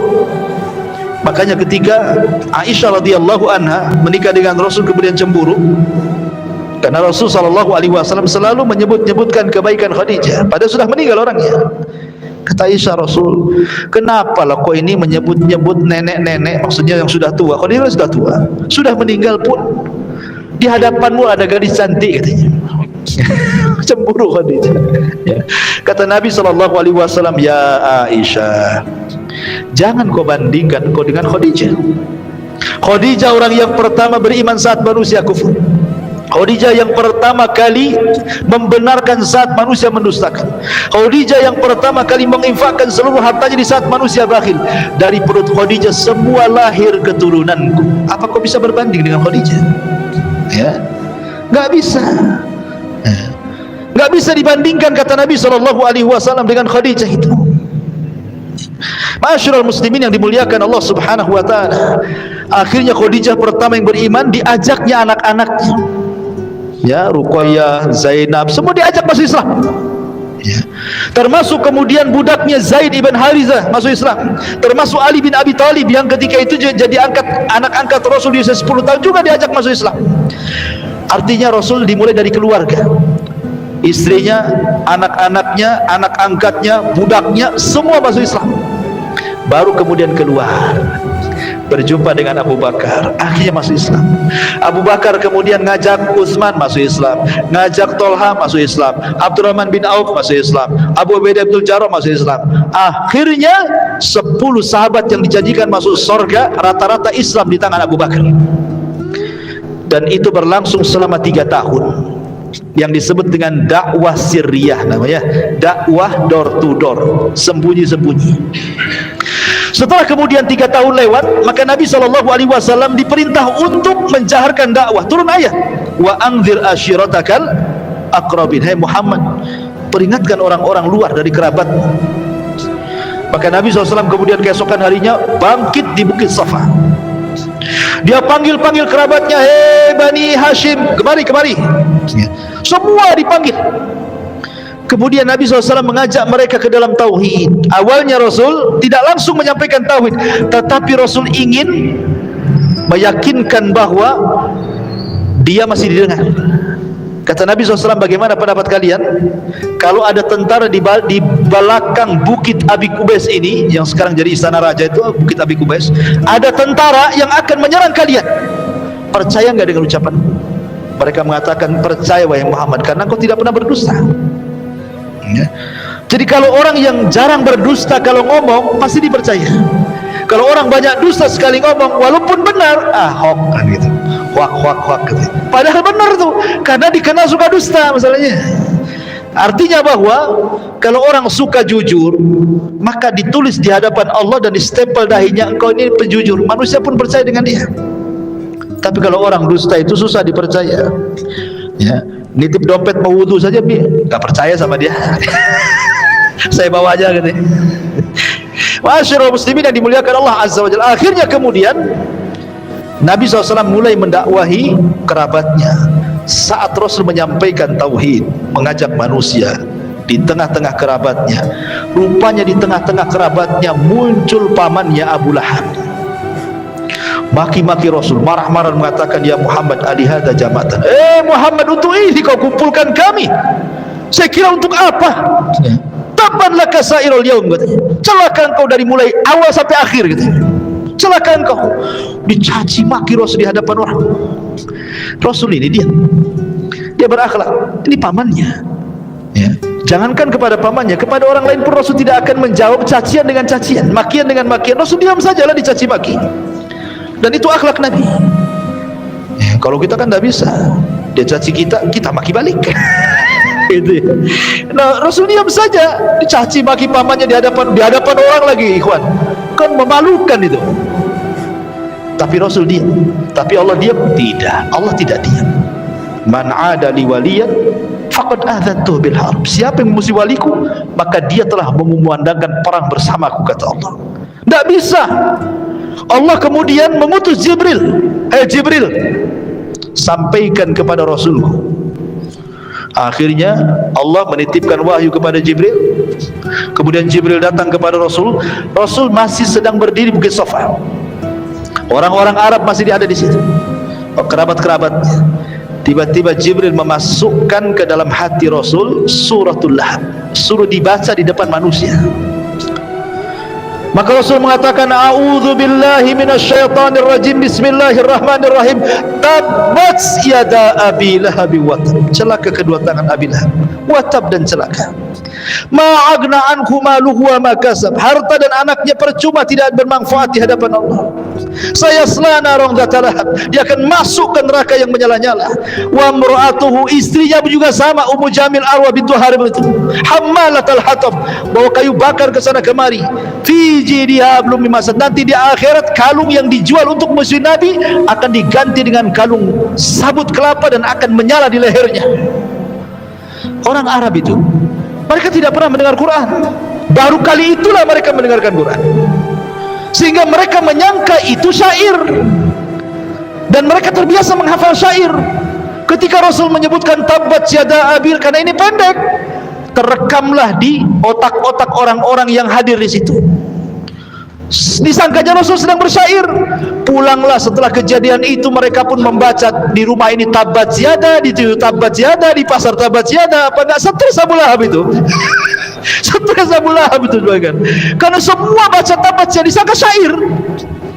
Ya, di mana-mana baca tabat yadah. Subhanallah. Dan Allah Subhanahu wa taala Maha Adil. Karena Abu Lahab yang pertama kali memuji Rasul sebelum ada Abu Jahal dan yang lainnya, Allah letakkan surah Tabat itu di surat yang paling pendek dalam juz amma. Allah tidak sisipkan di Al-Baqarah, di Al-Imran, nanti jarang orang baca. Ya. Tapi Allah letakkan di surat yang paling pendek di juz amma sehingga orang semua hafal, anak kecil hafal, antum hafal. Ya. Bahkan imam itu tabas terus tuh kalau baca. Seolah-olah Abu Lahab ini dikutuk sampai kiamat tuh sama imam-imam tuh. Coba bayangkan, di al-jaza min jinsil amal nih kan, balasan itu sesuai dengan amalannya. Akhirnya kemudian Arwa bintu Harbin atau Ummu Jamil kunyahnya mendengar suaminya diejek dengan turunnya surah Alam. Dia kan gak hadir di majelis itu. Marah dia sama Rasulullah SAW, dibawanya batu. Dicarinya Nabi SAW, rupanya Rasul sedang duduk bersama Abu Bakar bersender di kiswah Ka'bah. Dari kejauhan kata Abu Bakar, Rasul, ada istrinya Abu Lahab. Ingat, Arwa bintu Harbin bukan orang biasa. Arwa bintu Harbin ini saudarinya Abi Sufyan. Abi Sufyan ini sekelas Abu Jahal, pemimpin Quraisy. Bahkan dia yang memimpin orang-orang Quraisy di perang Uhud sehingga kaum muslimin kalah. Jadi Arwa bintu Harbin ini saudari daripada Abi Sufyan bintu Harbin. Ya, karena Abu Lahab itu orang kaya. Dari paman Rasul yang paling kaya itu Abu Lahab. Kemudian ganteng, makanya disebut Lahab. Kenapa Abu Lahab disebut Abu Lahab? Karena gantengnya. Orang Arab menyebutnya Abu Lahab. Lahab itu artinya cahaya yang keluar dari api, saking gantengnya. Ya. Jadinya Abu Lahab itu juga dapat istri bukan orang sembarang kan, bukan wanita kaleng-kaleng kan gitu ya. Kita tuh wanita pejabat juga ya kan, menikah. Jadi Abu Bakar dikejar, ngapain tuh Arwa bintu Harbin mau kesini wahai Rasul? Biarin aja, biarin. Engkau akan lihat sendiri katanya. Ketika sudah sampai di depan Rasul, Allah butakan matanya. Nabi di depannya nggak kelihatan. Kata Arwa bintu Harbin, ya Aba Bakrin, aina sahibu? Mana kawan? Abu Bakar lirik-lirik Rasul. Rasul lagi ngasih tanda saja. Ya. Kok bisa lihat depannya, kok nggak nampak dia? Ya. Kemudian kata Abu Bakar, Masya Anukia, Umma Jamil, mau apa kau mencari temanku? Maksudnya Rasulullah SAW.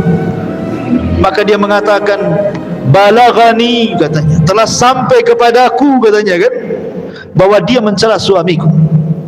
Kemudian dia membacakan bait syair, muzammaman asaina wa amrahu qalaina, ila akhir syair itu. Dia menyebut Muhammad itu menjadi muzammam. Muhammad itu artinya banyak pujian, muzammam itu banyak celaan. Aina muzammam, mana muzammam, katanya, sambil pegang batu.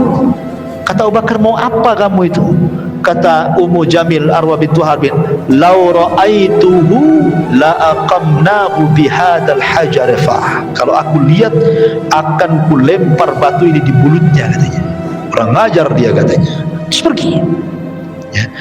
Kata Rasulullah, lihat wanita itu wahai Abu Bakar, dia tidak sedang mencela aku, dia tidak menyebut Muhammad tapi muzammam, katanya. Siapa muzammam itu? Namaku kan Muhammad, katanya. Dia salah orang, katanya. Harusnya dia Muhammad, saya kan bukan muzammam, saya Muhammad, katanya. Muhammad itu banyak pujian, muzammam terbalik, banyak celaan. Dia salah orang, katanya. Biarkan saja, katanya. Allah sudah butakan matanya, katanya. Dan itu awal Abu Bakar menyaksikan mukjizat Nabi. Ya, nggak bisa kelihatan, itu mukjizat. Ya, jangan seperti orang dulu kalau ingin punya ilmu nggak kelihatan, maling pocong apa kali Jumat tali pocong, ya kan. Nah, siapa yang mati nyari Jumat digali, ambil tali pocongnya, nanti taruh diikat di kepalanya, nanti nggak nampak itu. Syaratnya telanjang, katanya. Iyalah, orang nggak nampak nggak boleh nengok. Kan gitu. Tapi masyarul muslimin yang dimuliakan Allah Azza wa Jalla, intinya bahwa akhirnya kemudian permusuhan Abu Lahab dengan Ummu Jamil luar biasa kepada Nabi itu. Ya. Bahkan Ummu Jamil ini sampai dia ambil kalungnya untuk dijual. Ya. Dijual untuk apa? Biaya menyebarkan hoax. Jadi dia, karena kan teman-teman mamanya banyak kan, jadi ngerumpilah di teman-teman mamanya itu, ngadu domba sana sini, makanya disebut hammalatul hatab. Ya, ngadu domba ke sana kemari.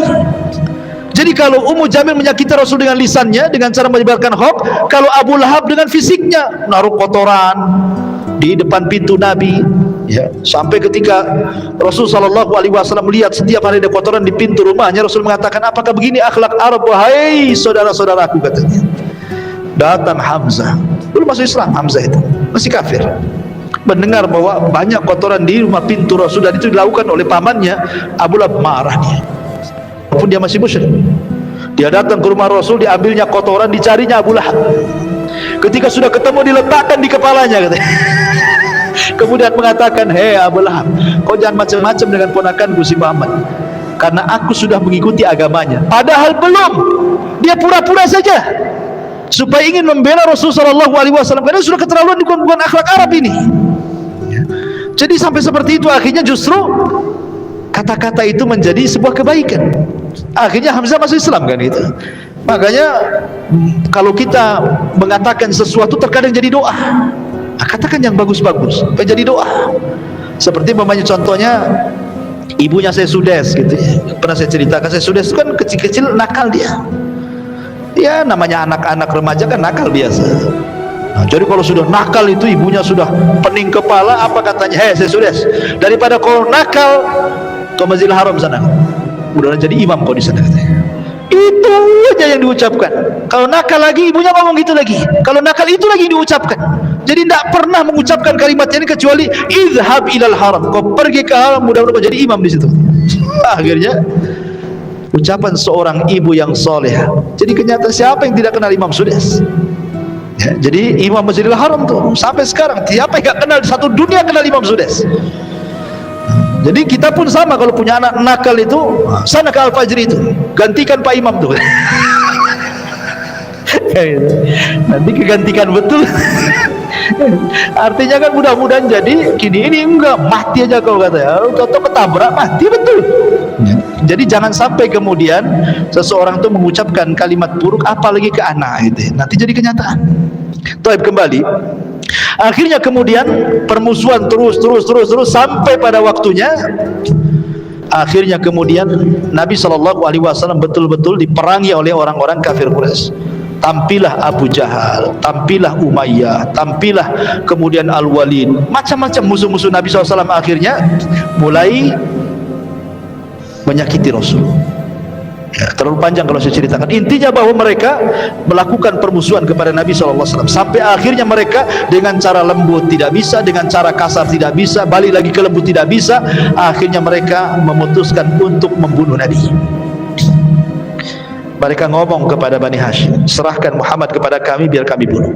Kata Bani Hashim, tidak, kami tidak akan menyerahkan orang kami. Kalau begitu kalian akan kami keluarkan dari Quraisy, dari Mekah, dan kami akan boikot semua makanan, tidak ada yang sampai kepada kalian. Kalian tidak boleh bicara dengan kami, kami tidak akan bicara dengan kalian.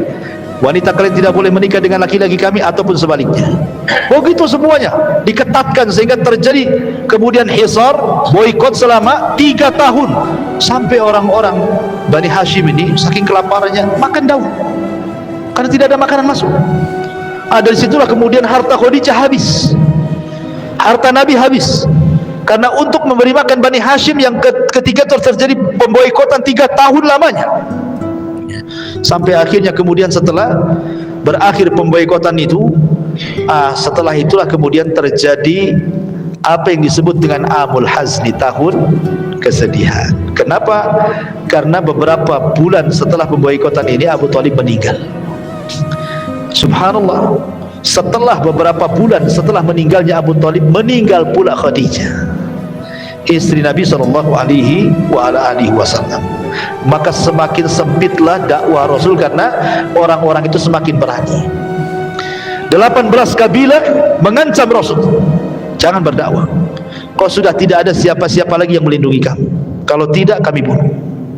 Akhirnya Rasul sudah tidak bisa berdakwah terang-terangan, kembali ke dakwah sirriyah, dakwah ketidak terang-terangan. Dia hanya bisa ngajak ya sebisanya diajak, karena sudah nggak bisa terang-terangan lagi, karena diancam dibunuh. Akhirnya semakin buruk suasananya, maka Rasul kemudian beringin mencari areal baru untuk berdakwah. Terpikir hendak ke Taif. Kemudian sampai di Taif sama juga rupanya, orang Taif ini nggak menerima dakwah Rasul, baru beberapa hari saja sudah diusir. Lebih ganas lagi, dilempari sama batu, perempuannya mencaci maki, anak-anaknya naruh duri di jalan, macam-macam, sampai akhirnya Rasul kemudian harus tinggal di kebun kurma milik Utbah dan Syaibah. Disitulah kemudian ketika Rasul salat fajar, datang pula 7 jin dari Yaman masuk Islam. Ketika orang-orang Taif tidak masuk Islam, jin pula yang masuk Islam. Ya, Allah kasih. Ya, ketika alam nyata tidak masuk Islam, alam gaib masuk Islam. Ya, jin-jin masuk Islam. Turunlah surah Jin, qul uhiya ilayya annahu istama'a nafarun minal jinni faqalu inna sami'na qur'anan ajaba. Baik, intinya kemudian Rasul bisa berhasil masuk ke Mekah. Lah ketika berhasil lagi masuk ke Mekah karena ada perlindungan dari Adi ibn Mut'im, akhirnya kemudian Nabi SAW sudah tidak bisa sama sekali berdakwah, sesak dada Nabi. Dari situlah kemudian Rasul ingin menghibur Rasul. Terjadilah peristiwa yang disebut dengan Isra dan Mi'raj, ingin dihibur. Namun sebelum terjadi Isra Mi'raj, ketika Rasul berada di Hatim, di rumah Ummu Aiman, Jibril datang kemudian membelah dada Nabi kedua kalinya, membersihkan kembali hatinya supaya makin lebar lagi. Alam nashrah laka sadrak, ya, supaya dada Nabi lebih menerima lagi kondisi. Dibersihkan dadanya dari sifat hasad, dengki, dendam, marah, semua dibersihkan, tidak ada lagi. Setelah itu kemudian diperjalankan dari Masjidil Haram ke Masjidil Aqsa yang disebut dengan Isra. Kemudian diperjalankan dari Masjidil Aqsa ke Sidratil Muntaha yang disebut dengan Mi'raj. Disitulah Rasul dapat pelajaran besar untuk menghadapi dakwah ke depan. Di langit pertama dia berjumpa dengan Nabi Adam. Adam itu hijrah dari sorga ke bumi, maka dia akan hijrah dari Mekah ke Madinah. Berjumpa dengan di langit kedua dengan Yahya ibn Zakaria dan Isa ibn Maryam. Seolah-olah nanti setelah hijrah engkau wahai Muhammad, engkau akan disakiti seperti dua nabi disakiti. Dari mana? Dari orang-orang Yahudi. Yahya dipenggal lehernya, jadikan mahar wanita pelacur. Nabi Isa diburu untuk diburu, kemudian diangkat ke langit. Maka engkau pun sama akan mengalami hal yang sama. Orang-orang Yahudi akan berusaha menyakitimu, bahkan sampai membunuhmu. Dan betul, upaya pembunuhan sudah ada. Ya, seperti perang Bani Nadir. Kenapa Rasul merangi Bani Nadir? Karena Rasul mau ditimpakan batu dari atas rumah. Kemudian Zainab bintu Harith, seorang wanita, setelah perang Khaybar diracun, meracun Nabi. Dan upaya pembunuhan banyak. Ya. Jadi Rasul sudah ada gambaran kenapa diperjumpakan dengan Yahya dan Isa. Ya, bahwa musuhnya akan lebih berat lagi, bukan hanya orang kafir Quraisy saja, nanti ada lagi orang Yahudi katanya. Kemudian naik ke langit ketiga, berjumpa dengan Nabi Yusuf. Langit ketiga berjumpa dengan Nabi Yusuf, seolah-olah mengatakan bahwa sebagaimana Yusuf juga dia disakiti oleh saudara-saudaranya, dicemplungkan ke sumur, kan itu ya, dihasadi, engkau pun sama, keluargamu wajar. Abu Lahab menyakiti kamu, keluargamu akan musuhi kamu, itu wajar karena Nabi juga seperti itu sebelumnya. Kemudian naik ke langit keempat, berjumpa dengan Idris, di mana Allah katakan wa rafa'nahu makanan aliyah. Idris diangkat ke tempat tinggi, maka engkau pun akan diangkat jauh lebih tinggi dibandingkan Idris. Bukan hanya sampai ke langit keempat, ke Sidratul Muntaha, secara hissi dan maknawi engkau akan menjadi orang mulia di tengah-tengah manusia, diangkat derajat. Wa rafa'na laka dzikra, kami angkat penyebutanmu, kata Allah. Naik lagi ke langit keberapa? Kelima, berjumpa dengan Nabi Harun. Harun lembut, disukai Bani Israel, maka Rasul pun harus melembutkan kembali dakwahnya seperti lembutnya Harun kepada Bani Israel. Wa in kunta faddan ghalidhal qalbi lan faddu min haulika, kalau engkau keras wahai Muhammad, lari semua orang, gak akan menerima dakwah. Dapat pelajaran dakwah lagi. Naik lagi ke langit ke-6, berjumpa dengan Nabi Musa. Nabi Musa itu orang yang paling sabar dengan Bani Israel, maka Rasul pun harus sabar menghadapi umatnya. Ya, dapat lagi kesabaran. Ya. Naik lagi ke Ibrahim alaihi salatu wassalam, ke langit ke-7. Kata Rasul, tidak ada nabi yang mirip wajahku kecuali Ibrahim. Sebagaimana Ibrahim membangun Ka'bah di bumi, maka dia bersandar di Ka'bah malaikat Baitul Ma'mur sambil dikelilingi anak-anak kecil. Al-jaza min jinsil amal. Dan Nabi SAW pun akan meneruskan perjuangan Ibrahim dengan memakmurkan Ka'bah dan membebaskan kota Mekah. Jadi Isra Mi'raj ini pelajaran besar. Yang tadinya Rasul sesak dadanya gitu ya, turun daripada Isra Mi'raj semangat lagi dia. Udah ada, nengok para nabi aja lebih daripada saya. Makanya Allah mengatakan fasbir kama sabar ulul azmi minar rusul. Sabar engkau Muhammad sebagaimana sabarnya ulul azmi dari kalangan Rasul sebelum. Jadi dapat vitamin baru nih Isra Mi'raj ini. Makin semangat Rasul. Lah kebetulan 1 tahun sebelum hijrah atau mungkin 2 tahun sebelum hijrah, datanglah orang-orang Madinah dari kabilah Khazraj yang haji ke Mekah. Ketika Rasul sudah tidak bisa mendakwai penduduk Mekah, rupanya berjumpa dengan orang-orang Ansar, 12 orang dari kalangan orang-orang Khazraj, semua masuk Islam. Kemudian mereka berjanji akan datang tahun depan. Maka terjadilah pembaiatan yang kedua yang disebut Bai'ah Aqabah. Yang pertama yang hanya 12 orang, kemudian terjadi pembaiatan yang kedua, orang-orang Madinah datang ke Mekah yang berjumlah 73 orang. Dan ketika itu Rasul mengutus Mus'ab bin Umair, utus kau ke Madinah berdakwah di sana. Akhirnya Mus'ab berhasil mengislamkan para pembesar di Madinah, tersebarlah Islam di mana-mana. Lah ketika sahabat mereka hijrah ke Habasyah 2 kali, ya kan? Maka Rasul mengatakan Allah sudah mengizinkan aku untuk hijrah dan Allah sudah menentukan tempat untuk hijrah.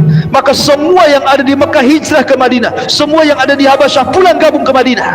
Nah, terjadilah hijrah pertama Rasul. Yang sebelumnya sahabat sudah hijrah ke Habasyah, tapi ini pertama Rasul hijrah dari Mekah. Bayangkan Nabi SAW ketika hijrah itu usianya berapa tahun? Diangkat jadi Nabi saja 40 tahun. Kemudian Rasul tinggal di Mekah ketika diangkat jadi Nabi dan Rasul 13 tahun. Berarti Rasul itu ketika hijrah usianya 53 tahun. Sudah tua 53 tahun. Tidak pernah meninggalkan kota kelahirannya, tiba-tiba diusir. Coba Anda bayangkan, kita diusir dari Indonesia, dari NKRI, disuruh kemana? Kayak orang-orang atau apa itu Myanmar tuh ya. Kan kita lihat tuh orang-orang saudara-saudara kita Muslim dari Myanmar kan yang diusir itu sampai tenggelam-gelam di kapal tuh kan ya, apa Muslim Uighur tuh kan. Coba bayangkan gimana rasanya diusir dari negerinya kan itu ya. Makanya Nabi SAW kemudian sebelum hijrah dia naik ke atas gua tuh, ke gua Hira ya. Kemudian dipandangnya Mekah, dia mengatakan wahai Mekah, engkau tempat yang terbaik dan suci. Kalau bukan karena kaumku mengusirku, aku tidak akan tinggalkan kamu, katanya. Nah, itulah wasiat Rasul. Rasul berangkat ke Madinah. Disinilah era baru. Dan inilah kisah kedua hijrah Rasul, berada di bulan Rabiul Awal, pertengahan kisah. Kelahiran, hijrah. Nah, kemudian Rasul hijrah ke Madinah. Lah di kota Madinah ini karena sudah banyak pendukungnya, maka Nabi SAW pertama kali datang ke kota Madinah, apa yang dilakukannya? Membangun Masjid Quba. Pondasinya dulu, kemudian setelah beberapa hari berangkat ke Madinah. Di perjalanan dia singgah karena kebetulan hari Jumat.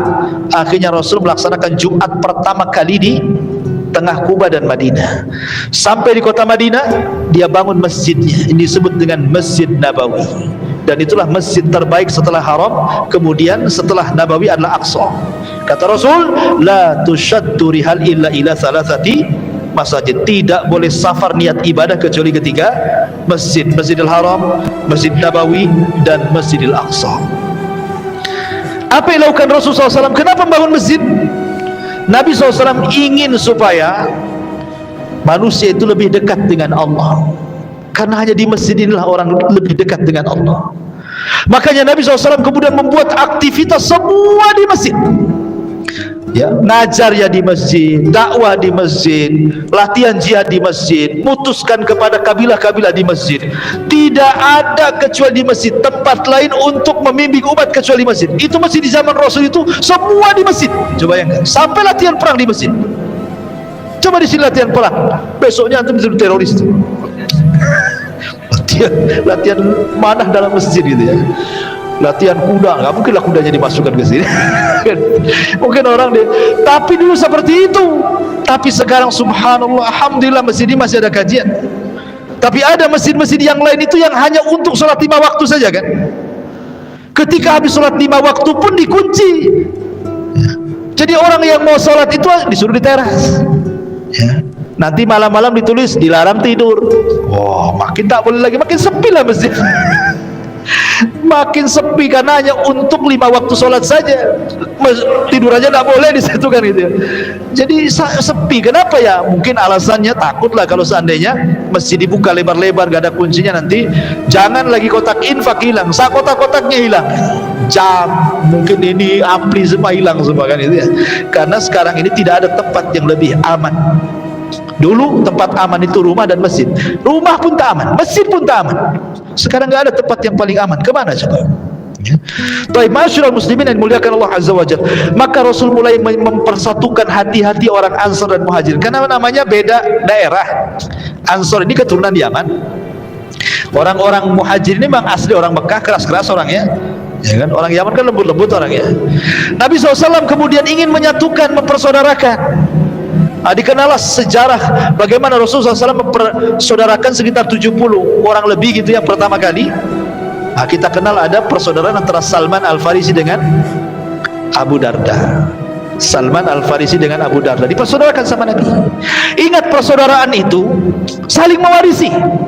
Jadi kalau meninggal salah satunya, hartanya diwariskan. Tapi setelah perang Badar, turun ayat bahwa harta waris itu hanya untuk yang ada hubungan rahim saja, ahli waris saja. Maka kemudian dimansuh, tidak ada lagi saling mewarisi, kecuali memang keluarga yang ada saling menolong, saling membantu dan begitu seterusnya. Ya. Jadi suatu ketika Salman Al-Farisi ini melihat istrinya Abu Darda nggak pernah dandan, karena waktu itu belum ada ayat hijab, jadi rambut masih nampak gitu kan, kucel, nggak pernah mandi, pakaiannya biasa, pokoknya nggak ada dandan, jelek lah. Ya. Jadi Salman Al-Farisi mengatakan, ya Umma Darda, dandanlah sedikit. Ya, masa kayak gini kau punya suami katanya. Kata Ummu Darda, ya Salman, anna Aba Darda laisa lihaja. Hei Salman, Abu Darda itu tidak ada hajat lagi sama saya. Kalau siang puasa, malam sholat malam, tidak ada waktu untuk saya katanya. Jadi biarlah saya seperti ini. Saya ini seolah-olah tidak punya suami aja katanya. Ya. Jadi orang dulu suami tidak perhatikan istri itu karena rajin ibadah. Kalau sekarang lain. Karena ada orang ketiga, keempat, kelima, keenam dan begitu seterusnya kan itu ya. Jadi akhirnya kemudian Salman mengatakan kepada Ummu Darda, udah gini aja, bilang saudaranya besok datang. Akhirnya kemudian Abu Darda mendengar saudaranya akan datang ke rumah. Wah, disediakan kamar yang bagus, makanan yang lezat. Ya, karena menyambut saudaranya, datanglah Salman malam-malam. Ketika itu Salman sudah disediakan kamar, nggak mau tidur dia, nggak mau tidur. Abu Darda sholat.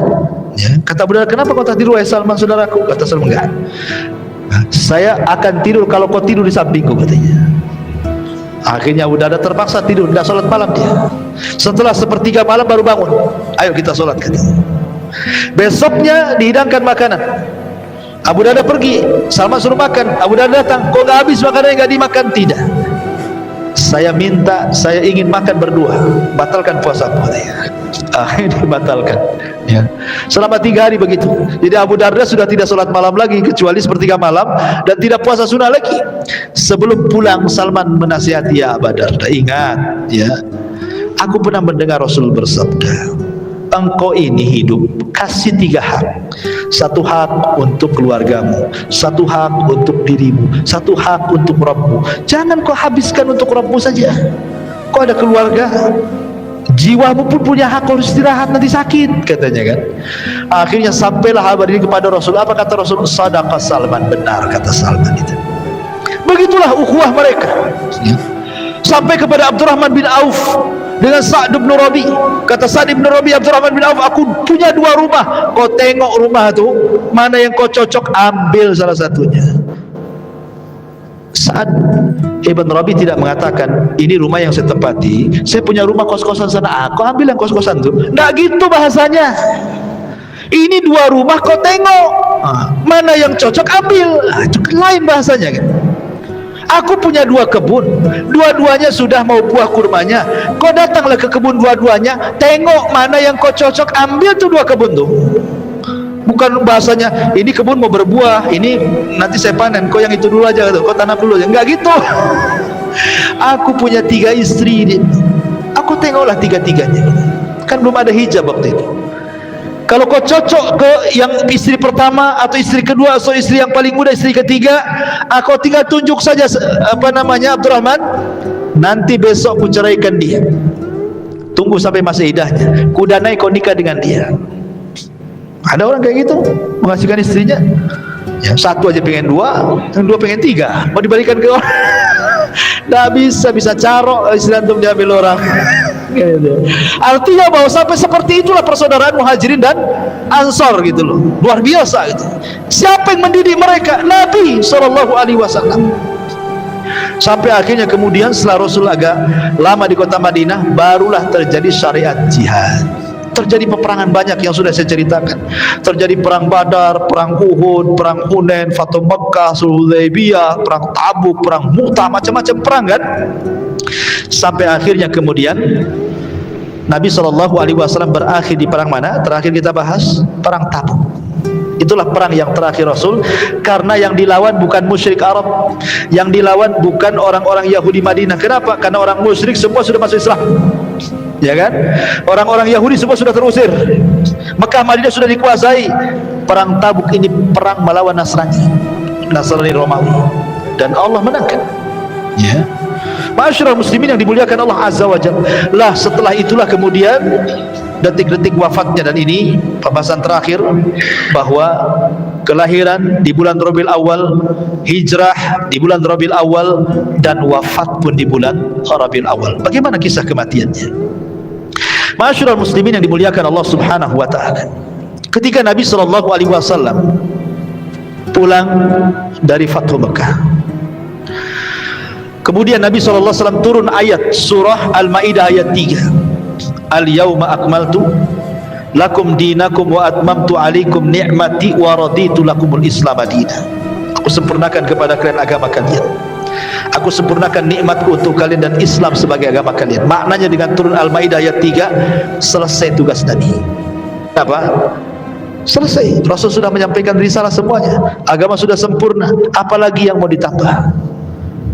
Makanya kemudian Nabi SAW beberapa hari sebelum wafatnya, Nabi mengajak para sahabat untuk berziarah ke kuburan Uhud, ke kuburan syuhada Uhud. Rasul ingin katakan kepada para sahabat, kalaulah bukan karena Allah kemudian mereka, kalian tidak akan seperti ini sekarang.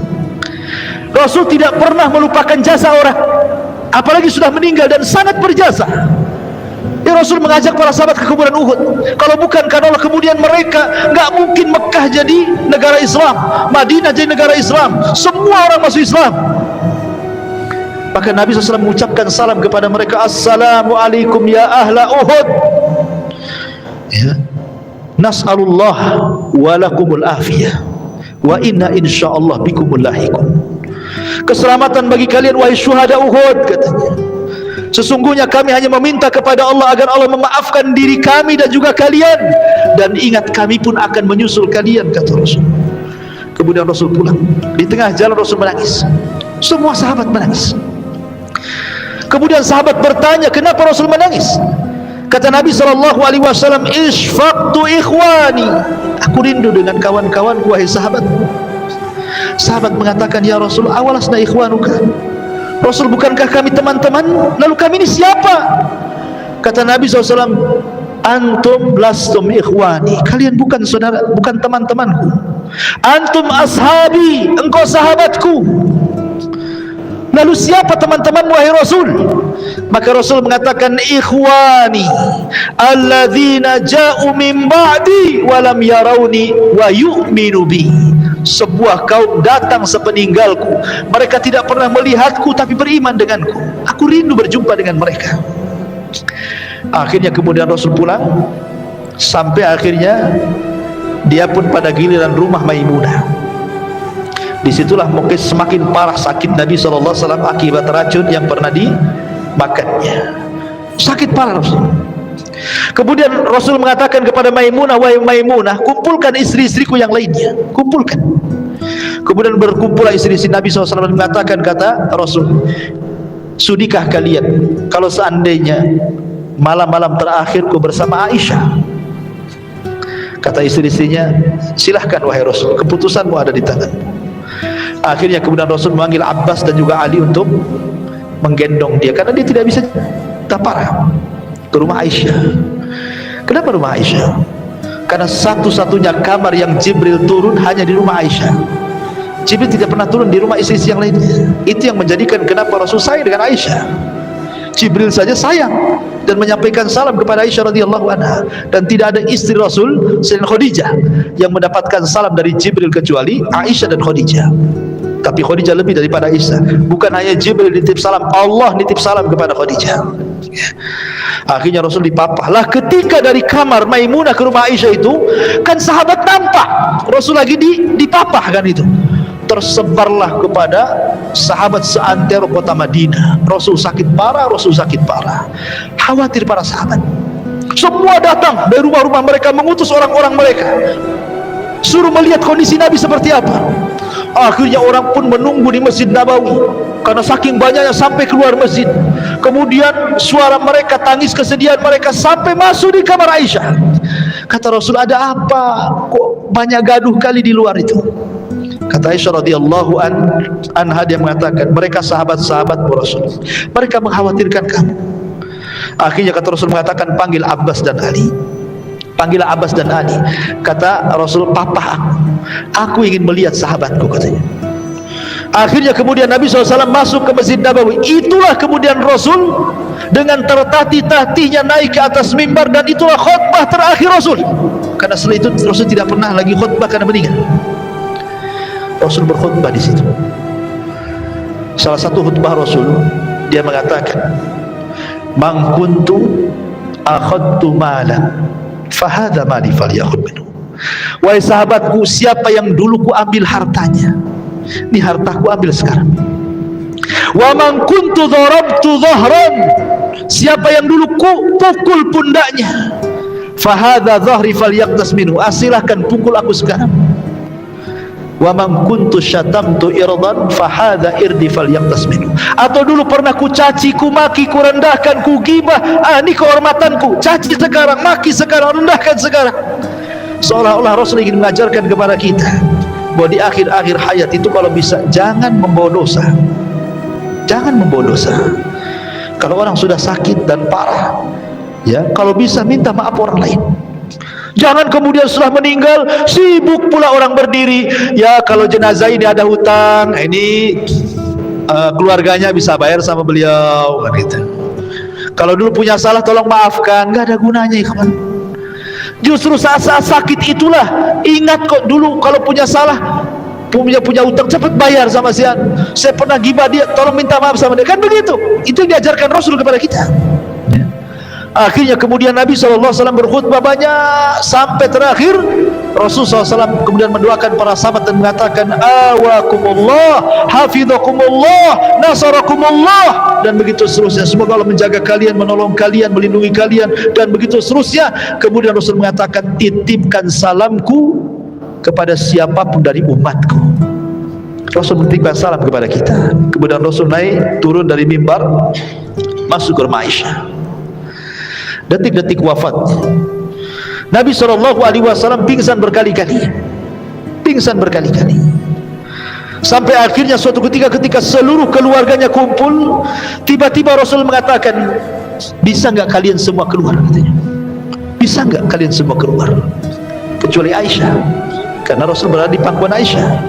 Maka semua keluarganya, istrinya, semua keluar, anak-anaknya. Rupanya maksud Rasul itu kenapa? Karena di depan pintu ada malaikat Jibril dan malaikat maut. Jibril minta izin untuk masuk. Kemudian setelah Jibril mengucapkan salam dan memberitahu bahwa dia bersama malakul maut, kemudian Nabi SAW diberikan pilihan oleh Jibril, apakah engkau akan tetap hidup, malaikat maut tidak akan mencabut hari ini, dan engkau akan senang dengan apa yang kau telah perjuangkan selama ini, ataukah engkau akan menyusul saudara-saudaramu di Rafiqil A'la sana, di surga yang paling tinggi bersama para nabi, orang-orang soleh, para siddiqin, para syuhada, ya, pilih mana? Maka Rasul tiba-tiba mengisyaratkan tangannya. Aisyah mengatakan, demi Allah, aku baru perasan Rasul sedang diberikan pilihan. Karena setiap para nabi diberikan pilihan, mau hidup atau mati, ya kan? Makanya kemudian Rasul menunjukkan sampai ke atas begini, ila rafiqil a'la, ila rafiqil a'la, kata Rasul. Saya memilih ke atas, saya memilih ke atas. Maknanya milih meninggal. Karena apa yang di sisi Allah lebih baik dibandingkan di dunia, ya. Maka Rasul mengatakan, ala wa inna lil mauti la sakarat. Ingat, pada kematian itu ada rasa sakaratnya, ada rasa pedih, ada rasa sakitnya. Rasul merasakan sakit luar biasa, melebihi manusia biasa saat kematiannya. Tapi tentu maksudnya adalah rasa sakit yang diderita seorang mukmin saat kematiannya boleh jadi itu akhir menggugurkan semua kesalahannya. Tapi rasa sakit orang-orang kafir saat meninggal boleh jadi itu awal azab bagi dia, ya. Makanya Nabi SAW kemudian terakhir mengucapkan as-salatu salah wa ma malakat aymanukum. Jaga oleh kalian salat, jaga oleh kalian salat, dan hamba-hamba sahaya kalian tolong lindungi mereka, jangan zalim kepada mereka. Itulah ucapan yang terakhir yang diucapkan Nabi SAW. Kemudian dia mengucapkan tahlil la ilaha illallah. Kemudian setelah itu Nabi SAW meninggal dunia tepat pada hari Senin tanggal 12 bulan Rabiul Awal tahun 11 Hijriyah. Rasul meninggal dunia. Aisyah radhiyallahu anha melihat kematian suaminya berada di pelukannya. Dia tidak bisa bergerak. Apa yang harus dikatakan kan begitu? Dia sudah meninggal. Sehingga Nabi SAW, Aisyah hanya berusaha berteriak, mata Rasulullah, mata Rasulullah. Rasul sudah meninggal, Rasul sudah meninggal. Maka orang-orang yang di samping pintu masjid yang dekat dengan suara Aisyah itu langsung berteriak, mata Rasulullah, mata Rasulullah. Akhirnya semua mengucapkan kalimat itu. Setelah betul-betul mereka mengatakan bahwa Rasul sudah meninggal, semua seperti orang tidak sadar. Ali tidak sanggup berdiri, Utsman tidak sanggup berdiri. Aneh-aneh kelakuan para sahabat. Utsman pula, Umar pulang ke rumahnya, ambil pedang, kemudian ngancam-ngancam orang. Siapa yang mengatakan Muhammad mati, ku penggal dia lehernya, katanya. Dia tidak mati. Dia sedang pergi 40 hari, nanti akan kembali matahkan tangan kaki orang munafik, katanya. Wah, semua sibuk para sahabat. Apa yang harus mereka lakukan? Kecuali satu orang yang tetap tegar. Siapa? Abu Bakar Siddiq radhiyallahu anhu. Datang Abu Bakar Siddiq radhiyallahu anhu menenangkan Umar. Uskut ya Umar, diam kau Umar, ngapain kau teriak-teriak? Tapi Umar tetap aja teriak-teriak dia. Dia masuk ke ruangan Aisyah, kemudian melihat jasad Rasul yang sudah ditutup kain, dibukanya kain, diciumlah keningnya oleh Abu Bakar. Kemudian Abu Bakar mengatakan, tibta anta ya Rasulullah hayyan wa mayyitan. Sungguh indah engkau hai Rasul, baik kau ketika hidup ataupun mati. Kemudian dicium keningnya, ditutup lagi. Kemudian dia keluar masjid. Dia masih melihat Umar lagi marah-marah, gak dipedulikan. Naik di atas mimbar Abu Bakar.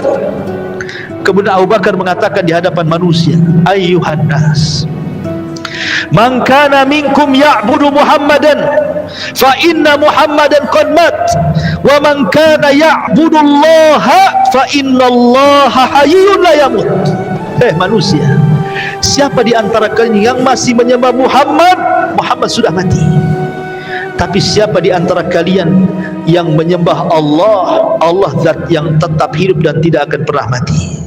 Kemudian Abu Bakar membacakan satu ayat, wa ma Muhammadun illa rasulun qad khalat min qablihi rusul afa immata aw qutilan qalabtum ala aqabikum wa man yanqalib ala aqibaihi falan yadurrallaha syai'a wa sayazillahu syakirin.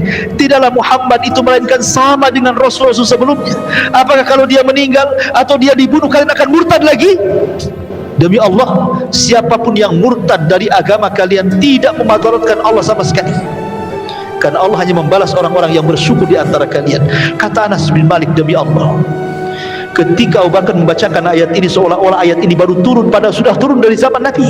Semua sadar bahwa Rasul sudah meninggal. Maka Rasul SAW kemudian meninggal di hari Senin dan baru dikebumikan di hari Rabu. setelah terangkatnya Abu Bakar Siddiq menjadi khalifah sepeninggal Nabi sallallahu alaihi wasallam. Dari sini maka berakhirlah sirah Nabawi yang sudah kita kaji. Mungkin ke depannya insyaallah kita akan mengkaji Siratul Anbiya, sirahnya para nabi yang lainnya. Ya, berarti dimulai daripada Nabi Isa naik ke atas sampai kepada Adam, dan juga qasasul Quran, kisah-kisah Al-Quran yang baik kita ambil ibrah dan pelajarannya. Mudah-mudahan ada manfaatnya. Akhir kalam, subhanakallah bihamdika asyhadu an la ilaha illa anta astaghfiruka wa atubu ilaik. Allahu ta'ala alam. Assalamualaikum warahmatullahi wabarakatuh.